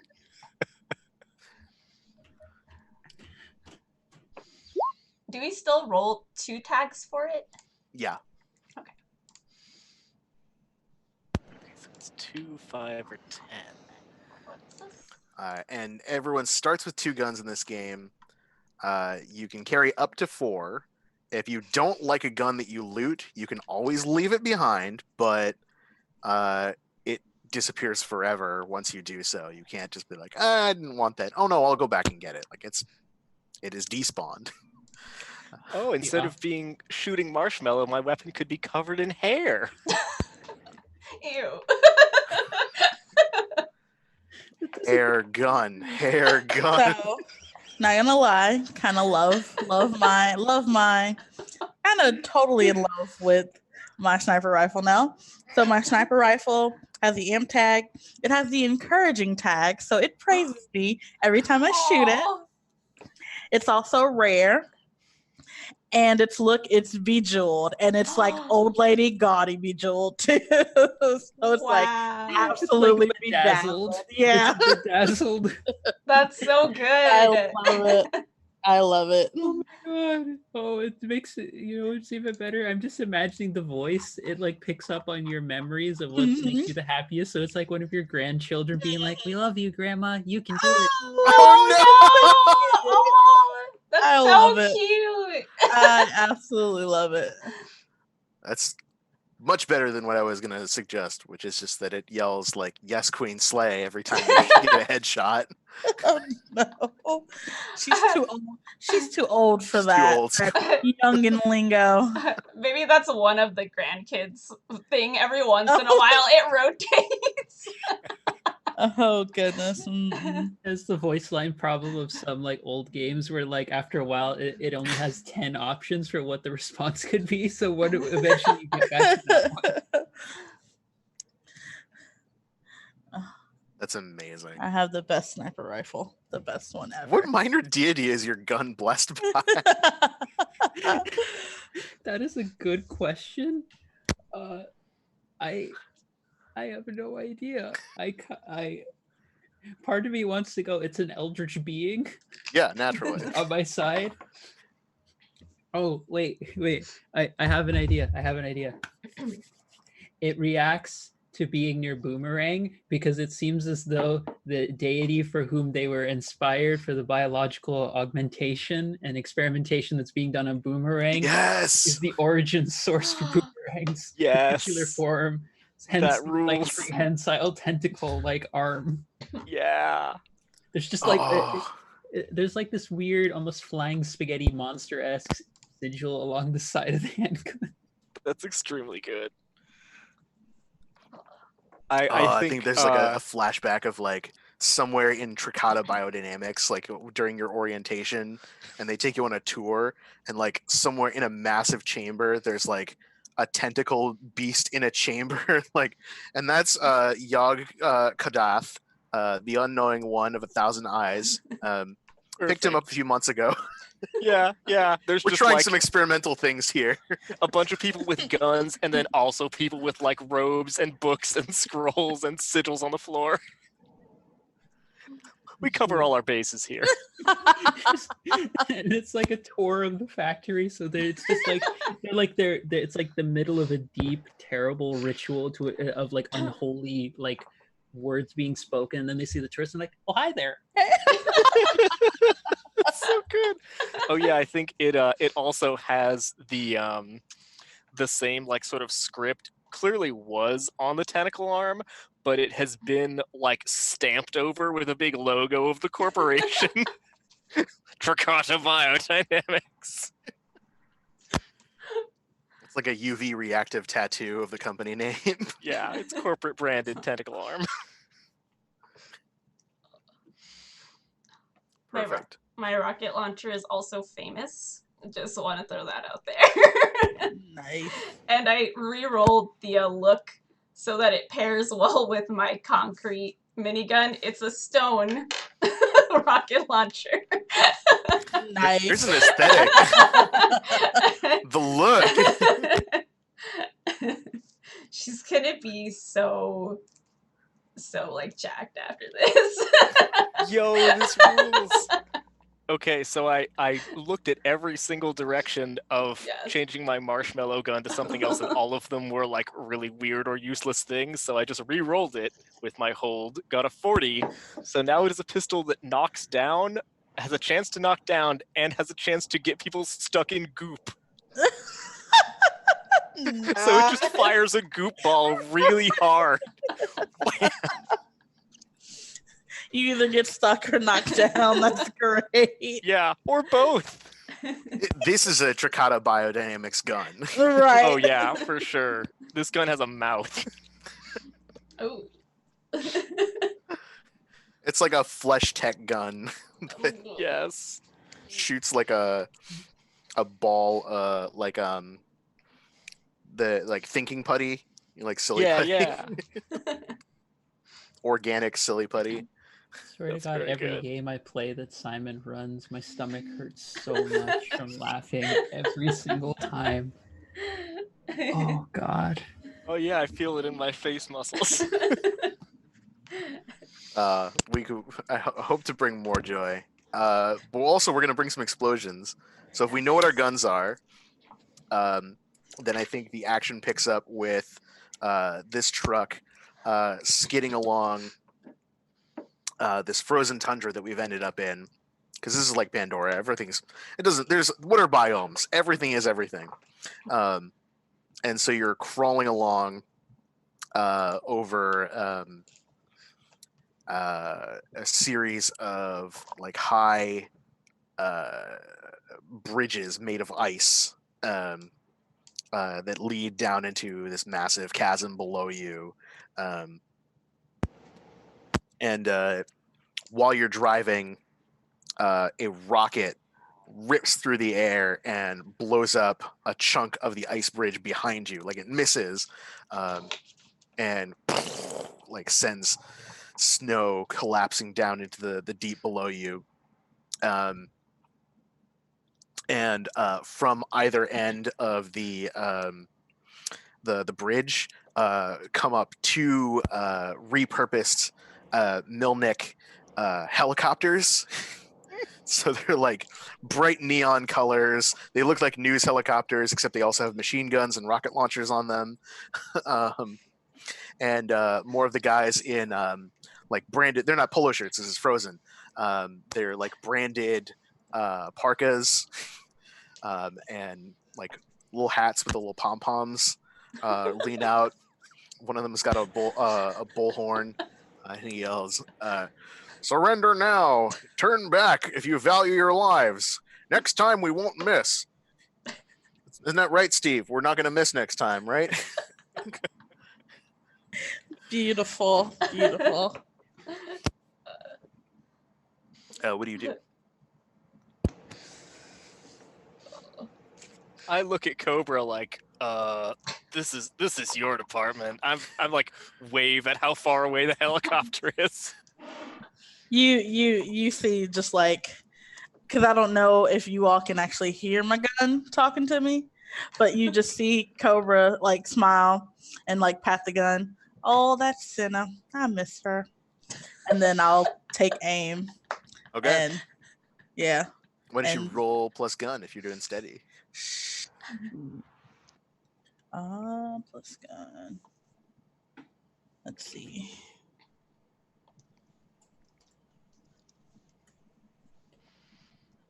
Oh, well, I've got D6s next to me.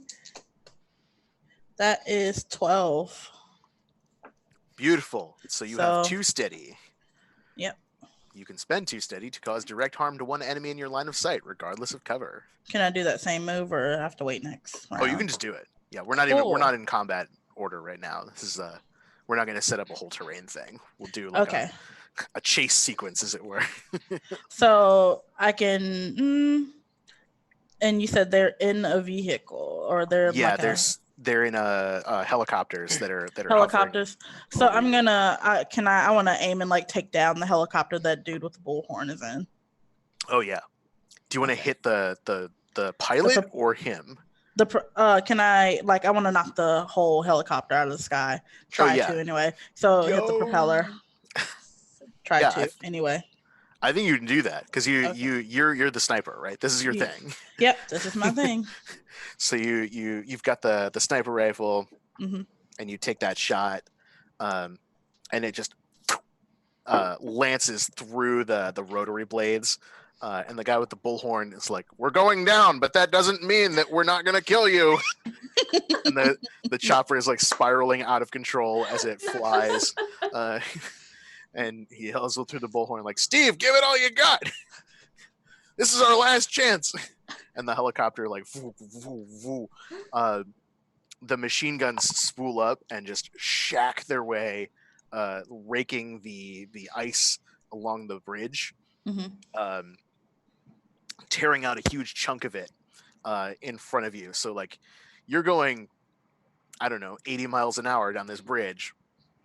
There's now this huge hole in front of you that is too close for you to slam on the brakes without sending yourself down into it. So what do you do?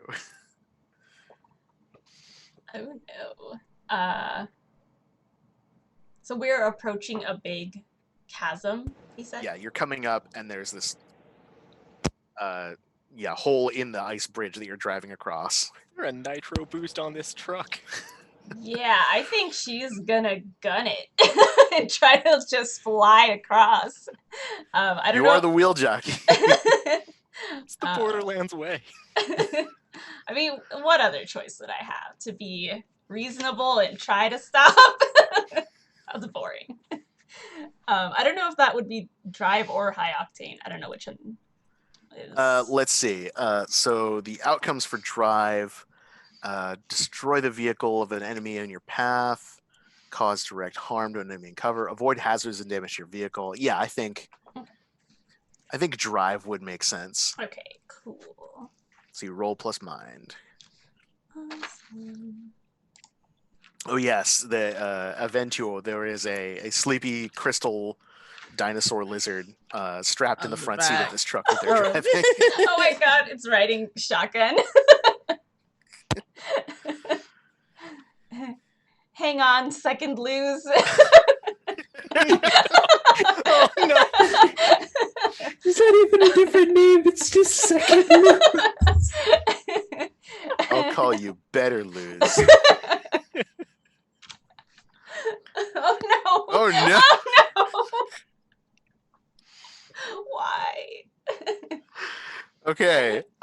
So things I can make a move in response. You took a move at break. That Yes. means that you can bail out of a vehicle before it explodes. Is that correct? Yeah, but it's only me. I have a thought. Please to no. My thought, because I'm thinking about my drives, and I'm like, you make a calculated decision that values the mission over lives. I would like to make it through this to do our job, so I would like to trying to use high octane. See if I can use the rocket launcher, but try and calculate exactly if I were to use the force behind it to create our own makeshift nitro boost. So like rocket jump You're the gonna truck. rocket jump the truck. I would like to rocket Yes! jump a vehicle if I can use mine with that, because I'm trying to calculate the exact amount where it won't kill us, but it'll be sensible enough to work.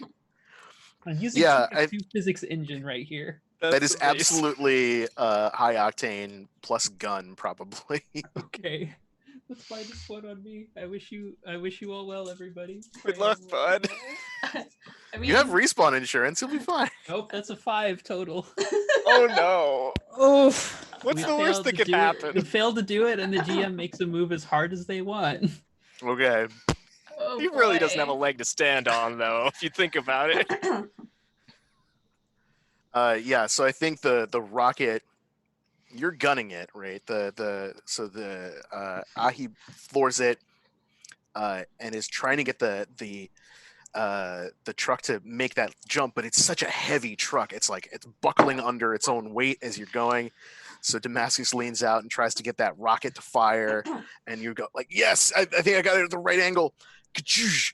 You jump as the truck goes sideways and slams onto the other side and skids off the ice bridge. If Ahi wants to get out of the truck, you can do it. Yeah, I'll jump out of the truck. I'm so sorry, guys. You can jump too. I am diving towards Luz too, like, no. I know, I gotta peace out, second lose.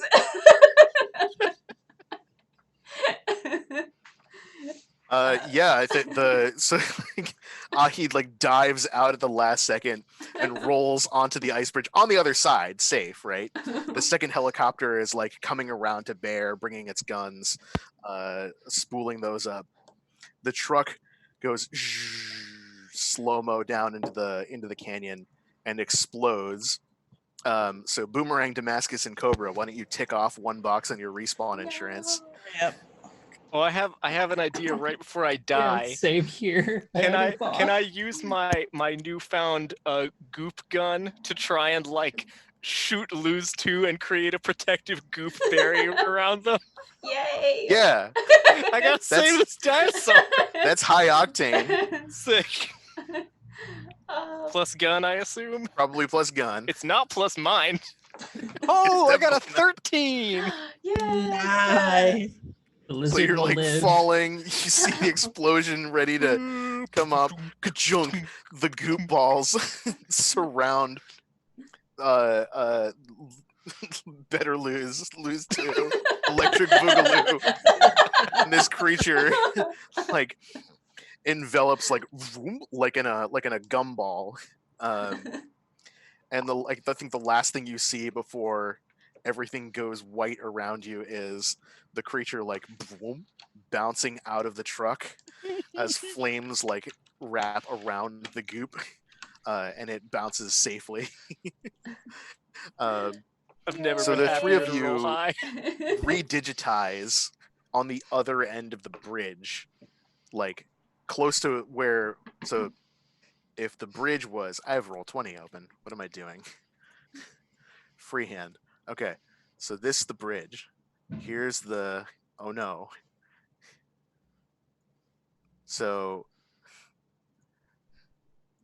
y'all respawn there. Ahi's there. Good luck, I. Oh, no, Let's make this- I'm good. Let's make this the helicopter. This Great. fun little demon guy. Cool. Oh, that's not That's what Steve ominous. was like. I appreciate that our helicopter enemy looks like an medieval depiction of Satan as a goat. It's wearing a corporate No, branded that's like- parka, though. That's specifically Steve. That's Steve right there. Steve is just a demon. We outsource a lot of our labor at times here. we look into the infernal realms as well. We don't discriminate in our hiring practices for who we outsource work to. Okay, so you've got a helicopter flying over the chasm Yeah, that was its created. guns by the are bridge. are spooling up. Ahi over here on this side with no cover whatsoever. The Great. 3 of you respawned freshly alive with your weaponry, of course. And I think Ahi looks up and sees this thing, the helicopter. This helicopter is different. It's got a pilot. There's only one person in it. Mhm. And the pilot is a human that has they're a torso, and their arms and legs have been replaced with cybernetics that are fused into the controls. So they're like just a body and a head, and then wires and stuff piloting it as like one human machine. So it moves a lot slicker. This guy's devotion to the news. We said there's cybernetics in this world. They're a one person media explosion. He's got his own like Explosion. camera arm. Right? When I twitch my right arm, I take a selfie. As he said Twitch, I suddenly thought like he has his own separate Twitch stream going. He's on. streaming. Yeah, he's streaming. Yeah. This as well. Everyone, this is wild. I'm up in the air.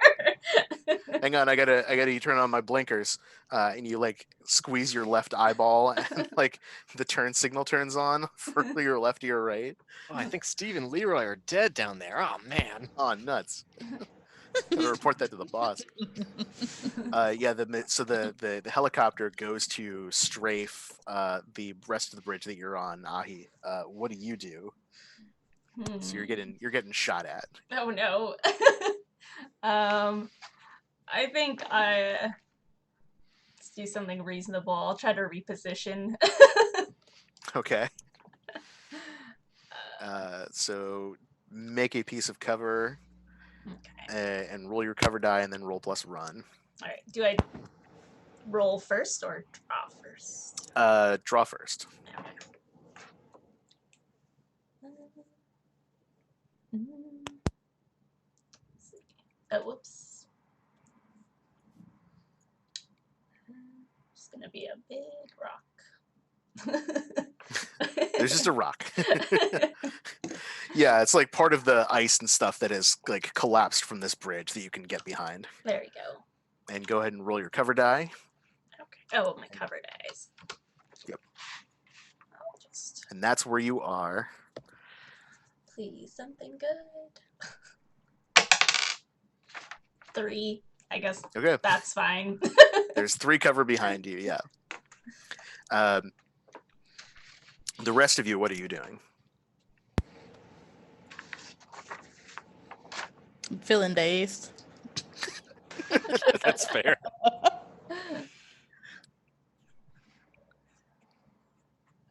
Probably just here under Damascus's breath. He's like, well, I've been vivisected, I've been melted in acid, and now I've blown up. Well, add that to the list of ways I've died.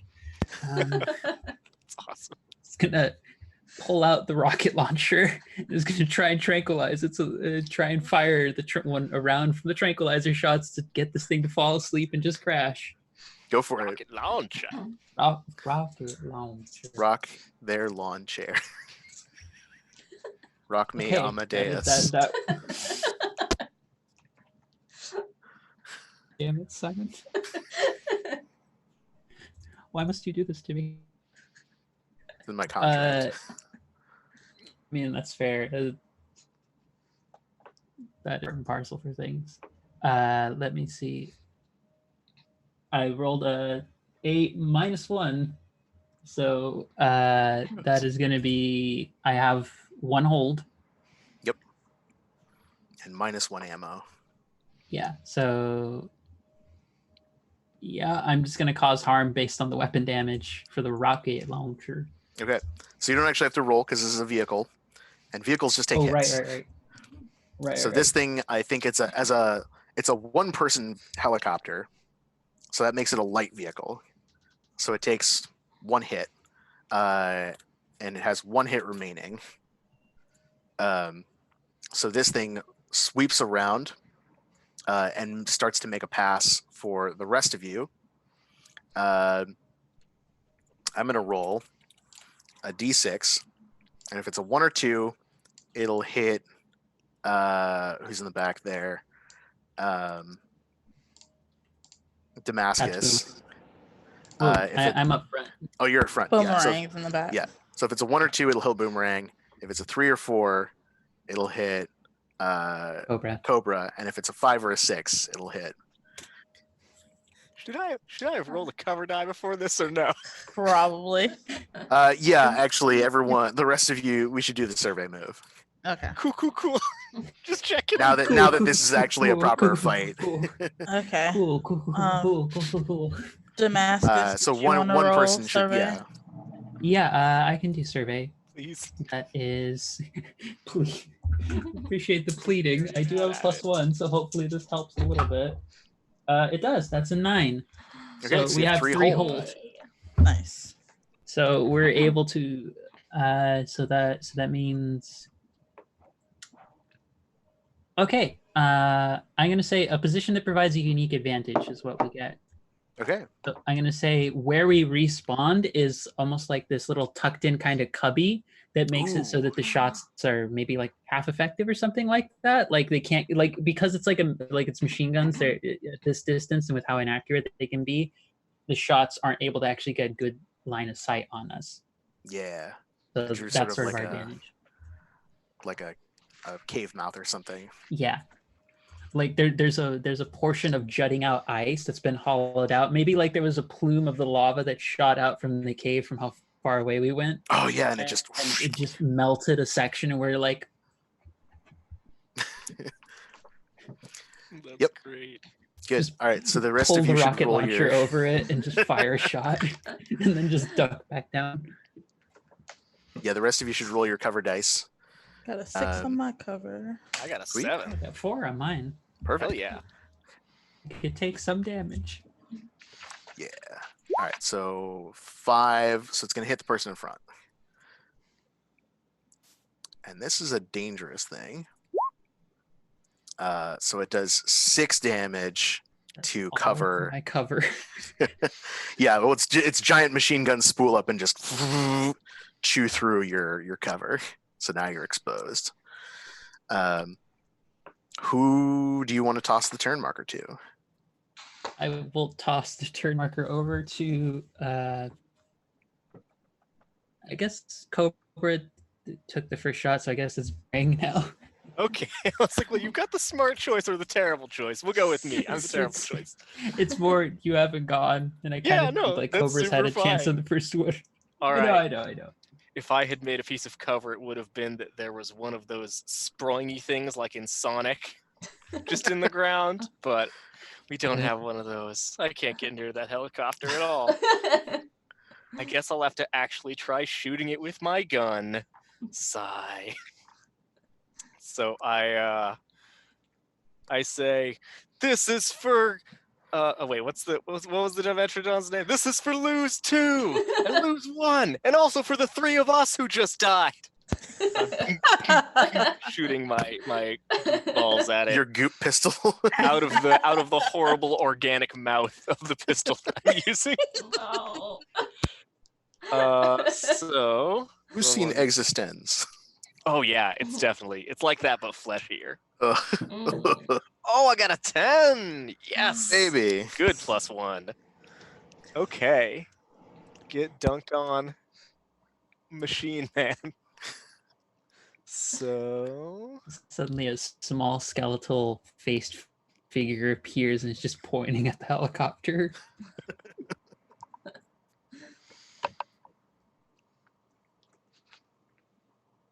I think no matter what you do, it explodes. yeah, that seems right. No, I wanted that. You wanted the helicopter? Well, I am gooping it. So It's true. So here's a thought. Physics doesn't matter. but there's no fall damage in Borderlands. So you're shooting like these goop blobs right from your pistol. I think Yeah. that probably like either splats on the windshield or something, but otherwise like incapacitates the driver Yeah. or gunks up the blades and Mhm. sends it like like rotating down towards the bridge. But I think that means Ahi can jump onto it and then like hack Yes. hack the thing. Hacking the thing that has someone's body built into Oh, it. It's very no. intense. Thank goodness I have a set of fine mechanics tools. They're very fine. Do you want to try and jump onto the thing? Yeah, I definitely want Yeah. to try to jump onto this. I will- think you roll plus run. Okay. Awesome. Oops. Oh, what a good game. Okay, plus run. So just 2d6 plus run. Yeah. All right. That is -1, so that's super good. Survey says. Oh boy! How's that I- death Okay. with Kanahi? Is that just desserts at this point? I regret nothing. So I think you can. I'm going to give you a hard bargain here. Yes. Two things. One, you can jump and just miss, but you'll respawn with your friends because you'll just Okay. collapse. The other one is you get on, but you're grabbing on by the handrails, and so you're just hanging onto this thing, and you'll have to try and climb up it, shove the driver out of the way, and repilot this thing while it's collapsing out of the sky. The driver who is built into the cockpit. This is not a hard bargain at all. She's definitely hanging on. Of course, yeah. It's more interesting that way. Yeah, so you're hanging on, but for dear life, in the bitter cold as the wind is like whipping it into your face. It's like the snow has kicked up in this Arctic area, and you like try to pull yourself up. The pilot that is like built into this thing is like passed out. Oh boy.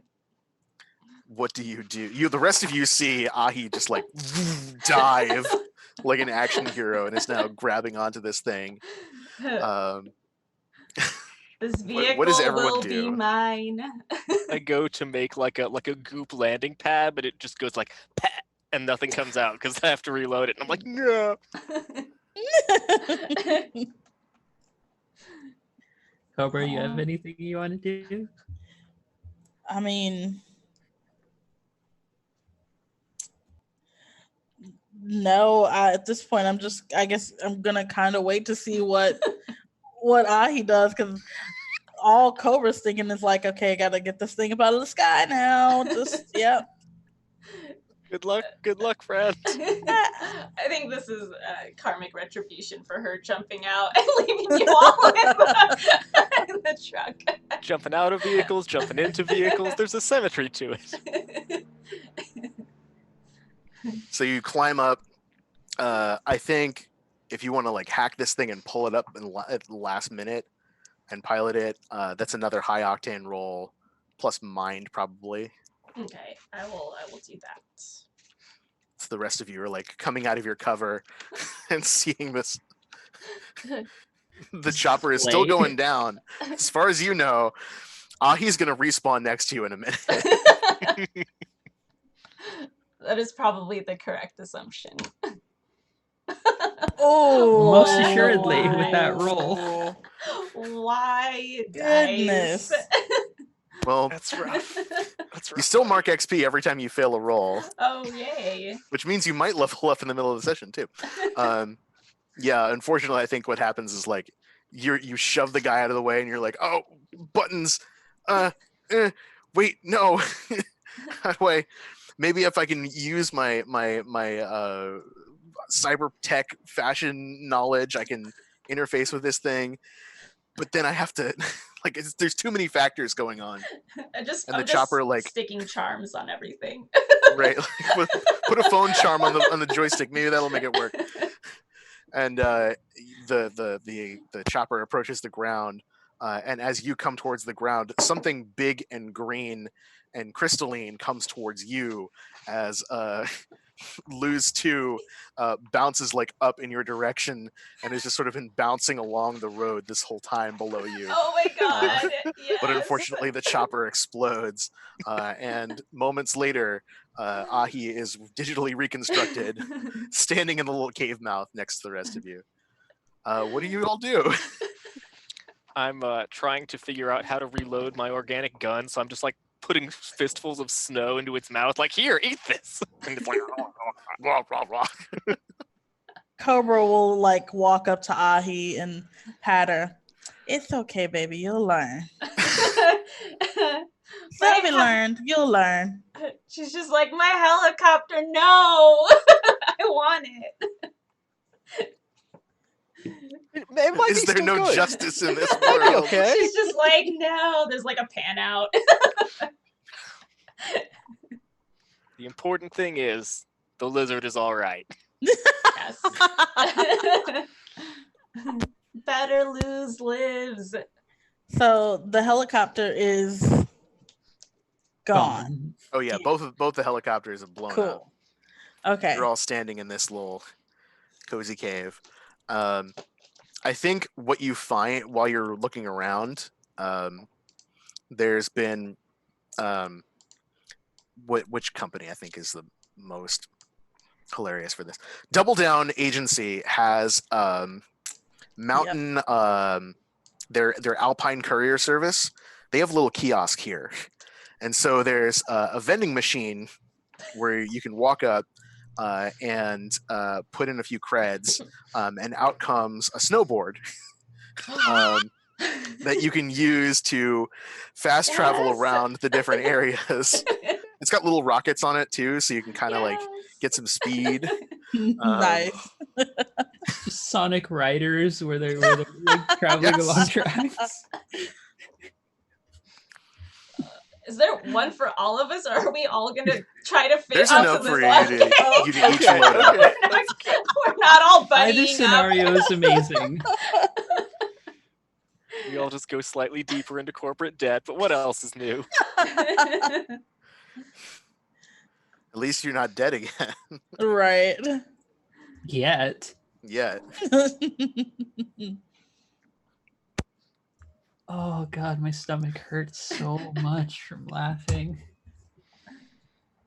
I Amazing. definitely do not know how to use a snowboard, so I'm just standing straight up on it and facing forward and firing the rocket. Just like slowly like moving like Boomerang's like body posture to be like actually proper form, and she's just like huffily like huffing like just let's get on with it. We still actually have a job we need to do. As old and as slow as Cobra moves, she surprisingly has great balance on this thing. She has some excellent balance on this. Ahi has her like tools out and she's like refashioning the snowboard, so she's moving where the like feet go to a little further back and then mounting her minigun onto it. Yo! That's so good. Uh, Yeah, you're doing that. You hack it together. yeah, and then it rebalances it because now it has the thing in the front. Great, naturally.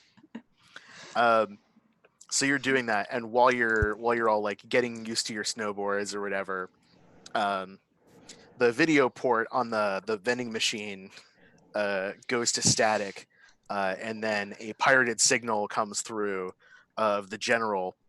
Let's say like shaved sides, like undercut, but then like a huge beard. With what's an absurd beads tied in at the end, like cyberpunk beads that glow. He's got his military uniform, which also looks like a business suit. So it's like, oh, it's half and half. That's what it is. It's like a business suit that like the right half is like slate gray, and the other side is camouflage pattern. Oh my god. And the tie that he's got is the same, so it's like half like power red, and then the other half is camouflage pattern. Are we He's trying to got one capture epaulette. Yeah, one epaulette on the other side. Are we trying to capture Cyberpunk Two-Face? Is this where it's turned into? Now we know why it's his crimes against fashion. Well, you would say that, being a wage slave to the friggin' cyber fashion company. She's like, You've been buying the company line too long. We got to get you out of the corporate machine. The first charm was free. Ooh, is that how the kids address him? You looks like on the ones and twos once again. It's General Scourge coming to you live from WKILL. We're here, and it seems that you've overcome somehow my morning drive time update team. They were supposed to be providing weather updates for everybody here, but unfortunately, you've shot them down. Looks like we're gonna have to forecast a heavy storm of lead coming to you nonstop. You may have outloaded my minions so far and survived the Cavern of Death, but you certainly will not survive the corporate headquarters. Oh yeah, well it's gonna be sunny with a side of you're dead. What's that, caller? You're breaking up, unfortunately. Now we've got another commercial-free 1 hour of nonstop tunes. And the signal cuts out, and it just plays like dubstep music coming through the machine. That's terrible. Yeah. Sunny with the Excellent. side of what was I saying? That sounded like I was ordering food. You guys, I'm bad at banter. No, I That's think he was really intimidated. That's why he had to leave. Okay. I'm stupid, so I believe that. He believes it too. Oh good. Mask is just looking like the full. You can't actually tell her full expression because it's a masked face, but you could probably feel the level of like sigh, like a full body sigh going through her as this is all happening. It's like you're doing a face palm, and then there's like a second transparent, bigger you behind you doing a face palm. Yeah, so you get on your snowboards and head down the slopes, I think. What biome is at the bottom of this Arctic pathway. Desert. Yeah, I was Desert. just Yeah. thinking like desert, something opposite. Yeah, you get down to the bottom, so the ice thins out, and now you're in sand dunes. There's like cacti, a tumbleweed blows by, but it's genetically modified, so like it blows and then it sprouts like 6 legs, and then walks for a little bit. There's a couple of like rusty droids walking around with cowboy hats, that are like leaned up against one of the rocks, and they're just like passing around a flask of oil between them, while they smoke a few robo cigarettes. Robo cigarettes. Uh, You're gonna and you're kill us like- before we can get to the encounter. you like zoom in. You can use your snowboards to like zoom along the sand dunes, and you approach a compound. So this is the first thing you see coming over the first sand dune is like this giant radio tower, just going straight up into the sky like a spear jabbing at the eye of God. And then you go over the next sand dune and the complex reveals itself to be bigger, and you go over the next sand dune and it's bigger. It's just a massive like fortress, like a castle sort of, but all sci-fi. Oh no, the camera. it'll come back. It's just more exciting things for you. You swapped. So this bunker fortress emerges, and from out front there are a bunch of guys in these the branded polo shirts because it's warm, but now they have shorts. They have cargo shorts. Yes. And like scarves, corporate matching scarves, and they're like on patrol. They don't seem to be super engaged, but they look up as you come over the hill on your jumping over the hill like Sonic Riders, but with guns, on your modified sand snowboards. And they're We're all like, Shadow the "Whoa!" Hedgehog now. And they like scramble over each other as they run to slam the alarm, and sound the warning that you're here. What do you all do? I'm going to stomp really hard on the back of my board in the hopes that will like kick on its afterburner and I can just go careening into them. Oh yeah. So it goes ka-chunk, and fly like super boosts. I'm gonna like charge down with Boomerang, and I'm actually gonna pull out a set of documents that I keep tucked in like a section of my cloak. I'm just gonna be like, no. We don't have to get into any sort of violence just yet. I'm here to see your boss. You can see these papers. This is my bodyguard. These are my companions. We're just here to take care of some business with him. I promise you, nothing terrible will happen to you, because as part of my gear, I do actually have forged credentials. That's amazing. Nice. I was just about to like start yelling and killing people, and I'm just like, Yeah, so one of them like goes, "Oh, hold on," and he yells back at his friends like, "Oh, stop! Don't push the button yet. Wait." And he walks up. And he's like real clean cut, like clean shaven, crew cut, and everything, just completely bland. Default human NPC number 26. And he goes to his belt pouch, like it looks like he's reaching for a gun, but he instead pulls out a clipboard that is on a tactical holster, and clicks out a pen from his pocket. Like, "Oh, I didn't see you on the. Are you on the schedule? Let me see those." When is your roll plus mind? 'Cause I think you're dealing with him. Yeah, that's kind of what I was shooting for here. Oh, I'm very glad that happened. That's an 8. They will do it, but first need something from you. Okay, so he's like, "Oh, hang on, let me see those credentials again." Well, it looks like it's all in order. and then he turns the clipboard around. He says, "I just need a signature and a proof of identification here. If you wouldn't mind thumbprint scanning, it's a digital document." It's a PDF. Could you? Yeah, so it looks like a sheet of paper, but it's like nano paper. Nanomachine, it- son. It takes your thumbprints. He says, "Well, everything seems to be in order. All right, open the gates." And he wiggles his finger around, and they slide open the gates, and they let you through.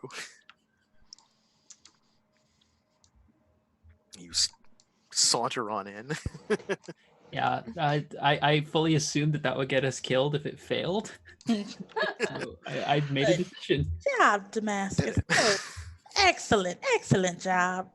I'm resisting my drive to get the party in trouble by starting a fight for no reason. I lean over to Boomerang and I'm just like, hey, Boomerang, just think of it this way. This way you get to directly kill, or capture rather, anyone else who gets in our way when we're trying to get this guy. Okay. My tentacle arm is like writhing around. I'm like holding it onto it with my other arm and like arm wrestling it down. Just for flavor, I move the like sanctified, the hallowed weapon near it to get it to calm down to see if it has any effect. Oh yeah, that's really good. It just starts like petting the weapon. They're friends now. There, Eldritch Horror Abomination. There. But yeah, that's what I try and do. So you get in. Good. There's a cyborg in the like the middle of the compound. This is like still desert outside. They're wearing some fantastic fashions from Cybernetic Fashions and things. Just like all the latest phone charms hanging off of their like phone charms as earrings, and like cool like bodysuit. They're like clearly wired into the compound's computer system, and they say, "Oh yes, welcome. I assume I understand based on your credentials, you're here to see General Scourge. Please allow me to direct you through the compound." And they their legs fuse together, ka-chunk, kunk, and then pop out a little like unicycle wheel. And then drive you through.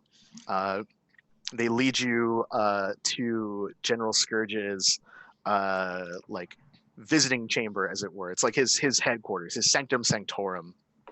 And I think this is like a massive room full of like big screen TVs. There's huge speakers like hanging everywhere. There's like a sound stage. With cameras pointing at it, like little recording terminals. There's like a couple of people with like headsets on and everything.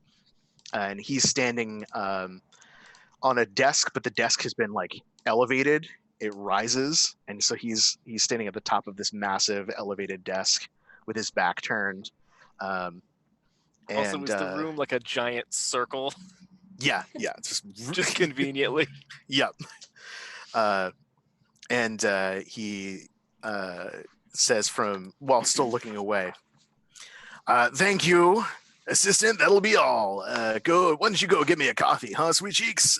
And waves the cyborg off, and says, "I understand this is a last minute meeting that was scheduled. Didn't remember seeing you on my interview list."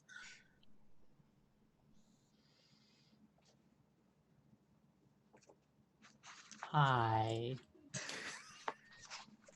And he turns around and like slams his hands on the desk and looks down at you. And his face is broadcast on all of the monitors in the room around you. These huge, like 30-foot tall screens. Well, you might have decided to sweet talk your way past my guards, but It's a good thing that money can buy more competent security forces.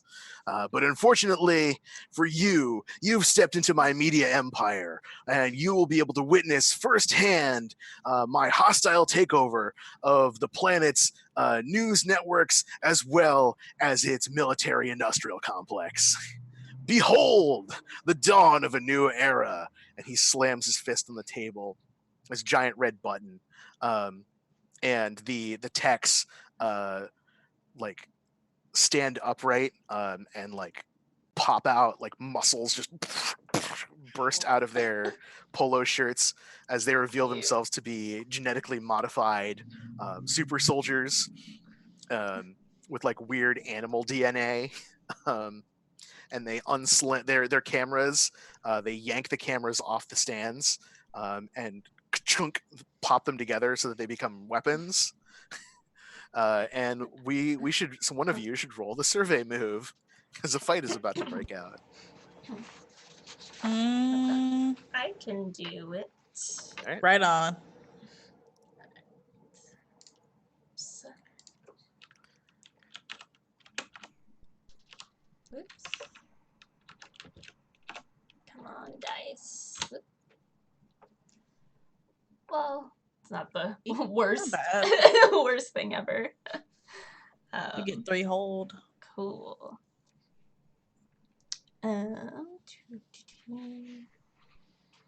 Let's see. So I think we get. Well, for me, since I have Catch a Ride where I can, all the vehicles cost 1 less hold, I definitely think she's gonna try to grab a vehicle. All right. So she gets a light vehicle. That way it only takes up 1 hold. I think she just finds like a motorcycle with a sidecar and she piles her weapons into the sidecar. It's not for you guys. This is just for me. And then let's see.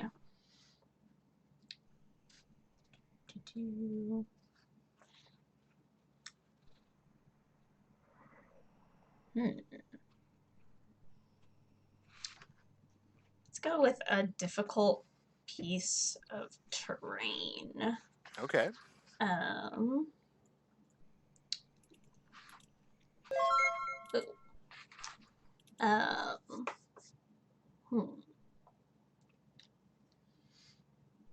I think there's an area of ground that's like quicksand. So it just welcome, like Raiders. it just yeah, just like a big section. I don't know where it should be.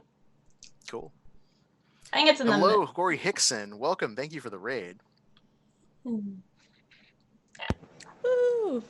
I Playing can- shoot and loot. If I can choose where it is, I think it's right in the middle of all our baddies, so it's separating them all from each other. Okay. What kind of quicksand thing is it? Is it like It's like I think it's like from Rise of Skywalker where it just like sinks down and there's like a little place that you just get trapped in underneath. okay? Maybe it's like because you said it's like a whole bunch of like screens and everything. Maybe it's like a pit, like the center point where all the wires are starting to dig into the actual building. Oh Where, yeah. like, Yeah. That's, Or like that's dope. I like 'Cause- that. It seems ostentatious enough where he'd leave an obvious dangerous hazard in the middle of his room. Mm-hmm. Yeah, it's like a Yes. wire pit, but also there's like a little column in the middle That sounds good. that like is part of the broadcast setup. He's got his big platform. He doesn't need anything else. Yeah. All right, so the rest of you should roll your cover die and put yourself behind a piece of cover. Darn. Where would the door have been, I guess? he's on the Probably at the platform. bottom of the room. Okay. Well, at first I rolled a 12, and then I realized that's because I was accidentally rolling 2d8, so now I got a 1. I rolled a 2. I'm also at 2. Oh, All right. I lost my die.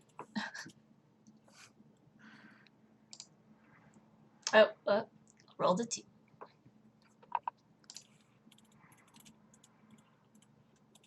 I'll just be behind this little. All right, let's see how we can speed run combat.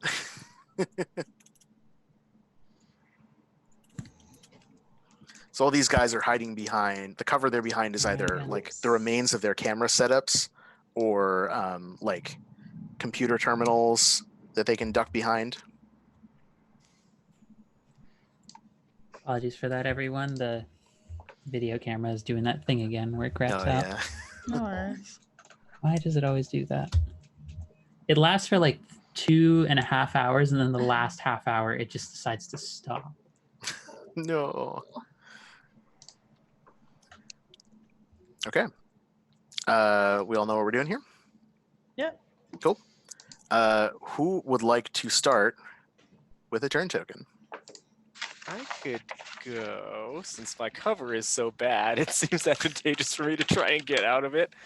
I'm gonna maybe motion for Damascus to pass me her hoverboard or rocket snowboard, and then, assuming that's okay with you, I'm going to have the 2 rocket snowboards and like strap one on each foot and then like hit their afterburners, and I'm gonna try and ramp off of something and like fly up onto the super high desk where the big bad is.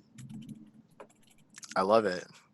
Are you trying to reposition or in your face?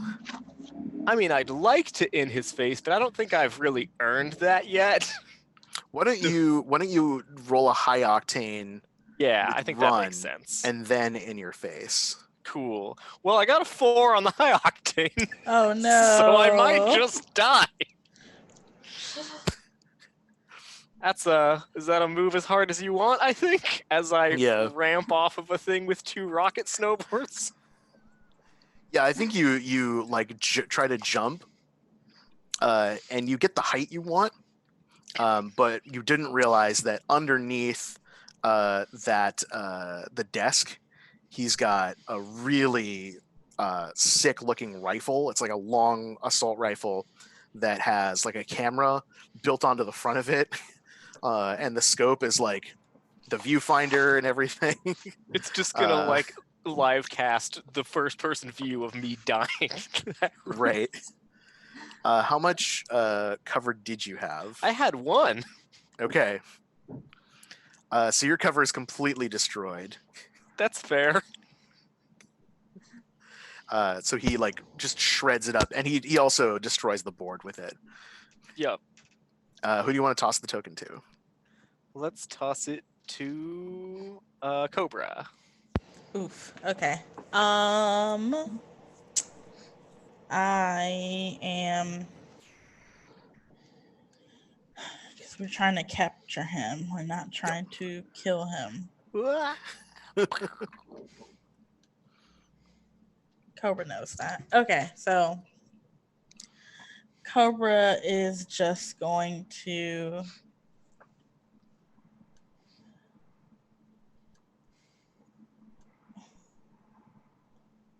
she'll say, well, I mean, if I shoot him from this distance, I might kill him, so and she's gonna like take out her shotgun and aim at this one here.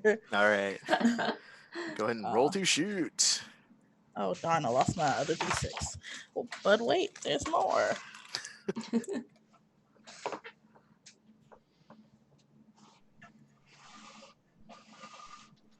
Definitely more somewhere in here. There we go. I have an idea to get us out of this without everyone dying. Oh yeah. Unlikely, but go on. Unlikely, but I have an idea.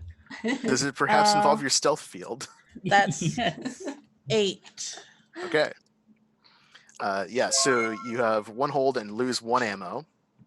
Okay. Oh, and goodness gracious, Kat Selesnia, thank you for the raid. Welcome, Woo! Raiders. We are playing Shoot and Loot, a Borderlands-inspired role-playing game. I assume you want to cause harm. Yes, absolutely. Alright. So, down 3. Roll that damage. And who do you want to toss the turn token to after that? Let's go with Damascus. Yeah. Okay. And then that'll be, it's the D8. Let me find my D8. I will. My turn will be very quick because I Yeah. flipped the coin for this. You just see her pull out the knife again, and then do the little gestures towards the big bad, and then she's gone. And then she passes it over to Ahi. Awesome. Okay, hold on. All right. That's 7. Perfect. So you blow his cover completely Cool. apart. Works for Oh me. dang! Woohoo.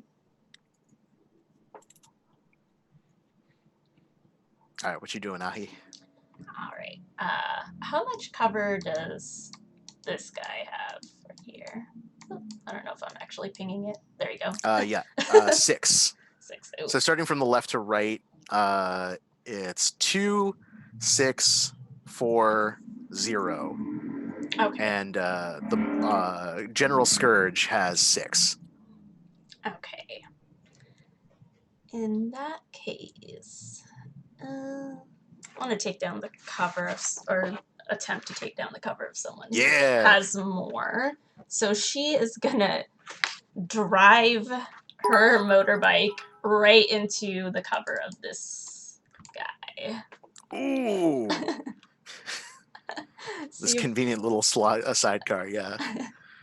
see if we can help everybody So that's out. a roll plus mind to drive. All right. Thank you for the bits, Arclight Phoenix. Don't let me down, dice. Oh, yes. All right. So you get to choose one, and you probably want destroy the cover of an enemy in your path, Yes. or cause 4 harm to I think cover. it, yeah, Actually, it's it's a light cause 4 vehicle. harm. It is a light vehicle. So, Yep. yeah. Knock it So down you to 2. slam into. Yeah. Who next? Does that put it to I think Back at the he's top. firing. Yeah. back at the top? Back at Yeah. the to top. Boomerang. All right, so I can use my new move that I just got. Cause was it the general's cover that just got busted up a little bit? It's the guy to your left. Okay, well I will just turn on that guy then. Because when I charge through flimsy cover with brutal force, I can roll +1, and it may let me mess it up. So we'll see how that goes. All right, let's find my out. arm wrestling with my tentacle arm has finally got it under better control, and now I will roll my run. I got an 8. All right. So I destroy a light piece of cover and set your own cover die and the cover dice of all characters behind that cover to 0. Perfect. So you smash through it. And I guess that's my whole thing, yeah. I think he shoots you in response. That's fair. You have 0 cover, right? Actually, I do have 0 cover, so I All right, think what am I doing? We're on death's door. Cool. Death's Door rules. Just roll 2d6 flat, All right. and then who do you want to toss the turn marker to? Live. Let's toss it to Cobra again. I got an 8. Nice. Okay, so you're incapacitated or permanently injured or scarred. Oh no. You cannot not participate in nice. combat until the end of the encounter, at which point your Oh. allies may help you up. Oh, brutal. Oh no. Oh. No boomerang. Okay. Darn. I am going to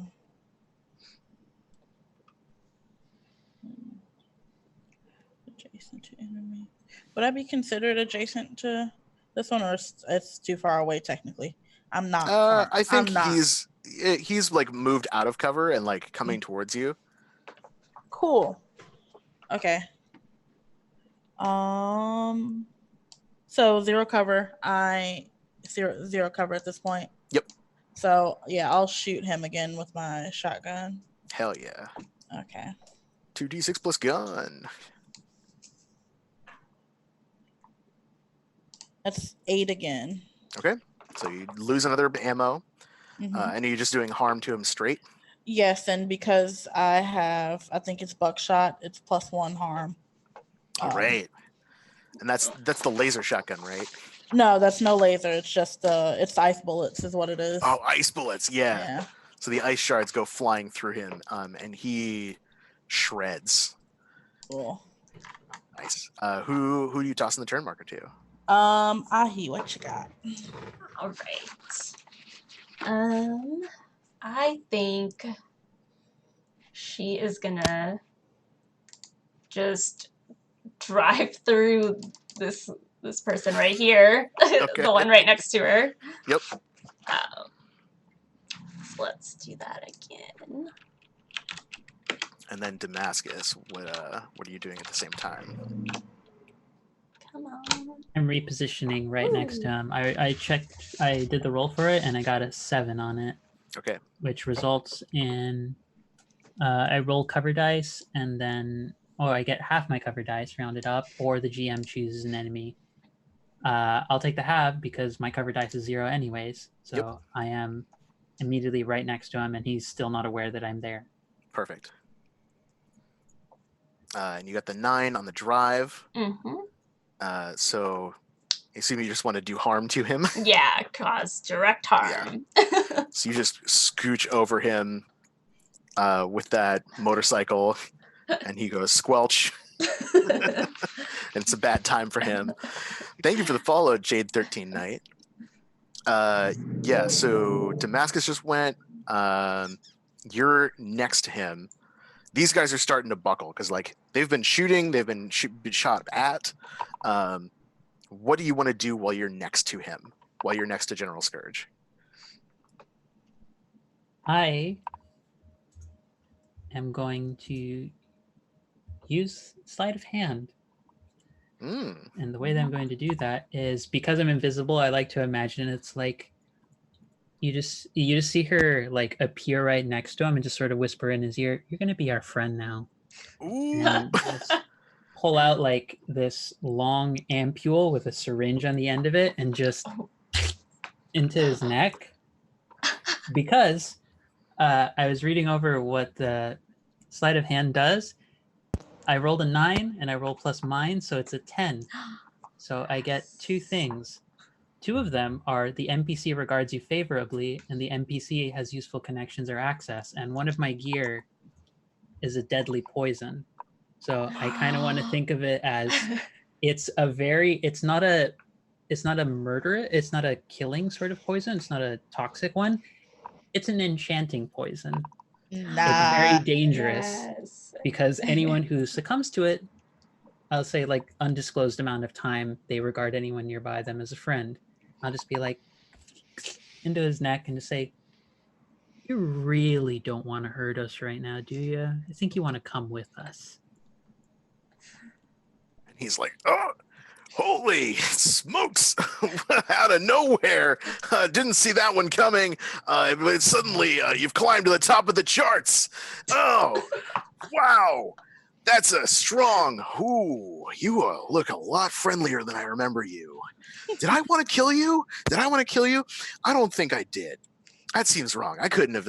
You know, listen, friend, you got a great face for radio. And he like pulls the syringe out and like rubs his neck. Do you think we could do lunch sometime? I think if there's a long career ahead of you, maybe we can help each other out. Well, we could do lunch right now. You just why don't you show me out and show me and my friends out? And he's like rubs the hole in his neck, and like yells down like, "Hey, cut that out! These people are we're being very rude to our guests." And get her on a stretcher. And he has the 2 mooks like haul up Boomerang and Boomerang carry has been her trying out. to talk her tentacle arm into like breaking her neck so that she can respawn. It's like wrapping around, and then they try to get her, and she's like, "Oh, just kidding, no, get off." Tentacle arm is confused, like, wait, yes, no. But you have a cool scar regardless. Yeah, General Scourge leads you out into the hallway, or into the main courtyard. He's like, "Oh, I'll get you something from the canteen," and that's when more helicopters appear, branded from Double Down Agency, because they're a courier service, right?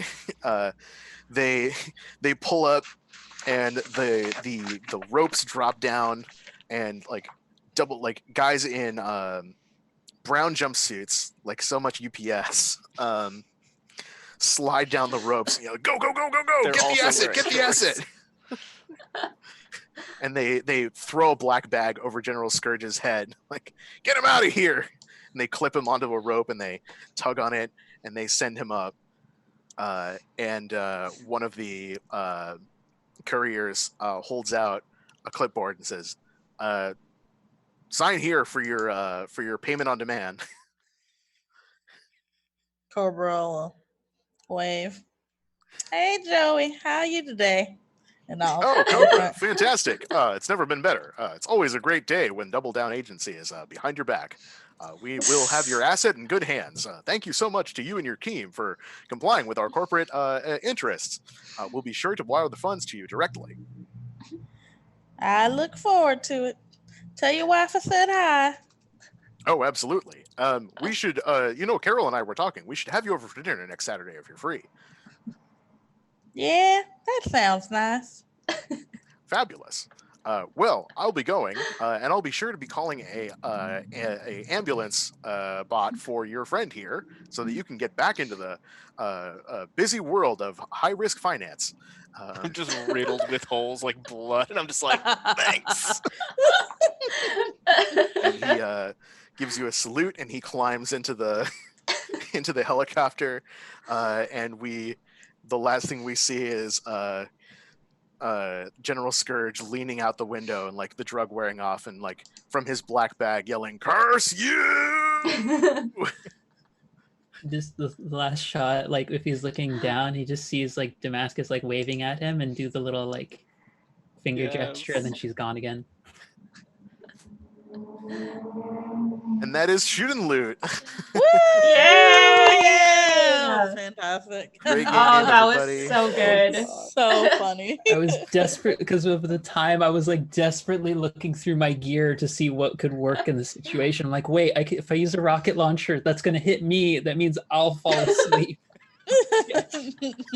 Well, you killed it on that one. That was perfect. That was that was really awesome. good. Man. God. So before we get out of here, we do have a couple things to cover. We'll tell you about who we just had.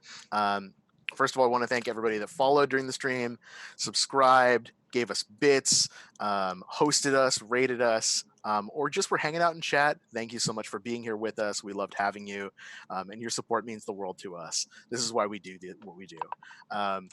Don't forget to check out the Discord and the Patreon and get yourself some merch. I saw Maddie was in the chat. Give Maddie some love. Buy a t-shirt, buy a hoodie, buy a hat, buy a water bottle, whatever you got. It all looks good. And we've got nothing coming up tonight, but there's more great content coming up tomorrow. We're going to throw a raid to somebody. So on our way out, I will have Rugo first so that you can take care of figuring that out. So just tell everybody who you are and where we can find you next. All right. I am Rue, and you can find me on the Twitterverse at Cherry Drop, and I will be behind the camera usually for producing here at 3B. Fantastic. Alex. Hey there, I'm Alex Guerrero. You can find me at Zendaris on Twitter or at zendaris.itch.io, where I design games, including Dragon Hearts, which we ran on this stream a couple of weeks ago. You can check that one out on YouTube. It was a really fun game. Super good. Ray. Hey, I'm Ray. You can find me on Twitter at RayTransitional and in the Discord as Crystallize Me. I help out a lot with 3V, mostly schedule-wise. So, check us out in the Discord. You got any questions on how you, as a BIMPOC person, might be able to join a game or run a game, just jump in the Discord and we can answer all your questions. Or check us out. I think it's vibrantvisibleVictorious.com. That is right. And Angela. Hello there, everybody. It's always wonderful to join a game with my wonderful, lovely BIMPOC family members here. And just always a pleasure to have Simon as our GM to incite the appropriate amount of chaos and absurdity into our lives. You can find me Phoenix24Fem on Twitter, where I've been sharing little bits of mostly reposts of trans, queer, and TTRPG related stuff and the intersection of those with BIMPOC related issues. And if you want to see some of my personal writings, whether it's poetry or the world lore I've been building for my first homebrew world of Ugni, that is over on my Patreon at Philosophem. Or if you want to catch some of my writings that are going to be coming out for the online QTPOC publication that I write for Art for Ourselves, that's going to be coming out in the spring. Actually, I think sometime later this month. So you can catch some of my writing there.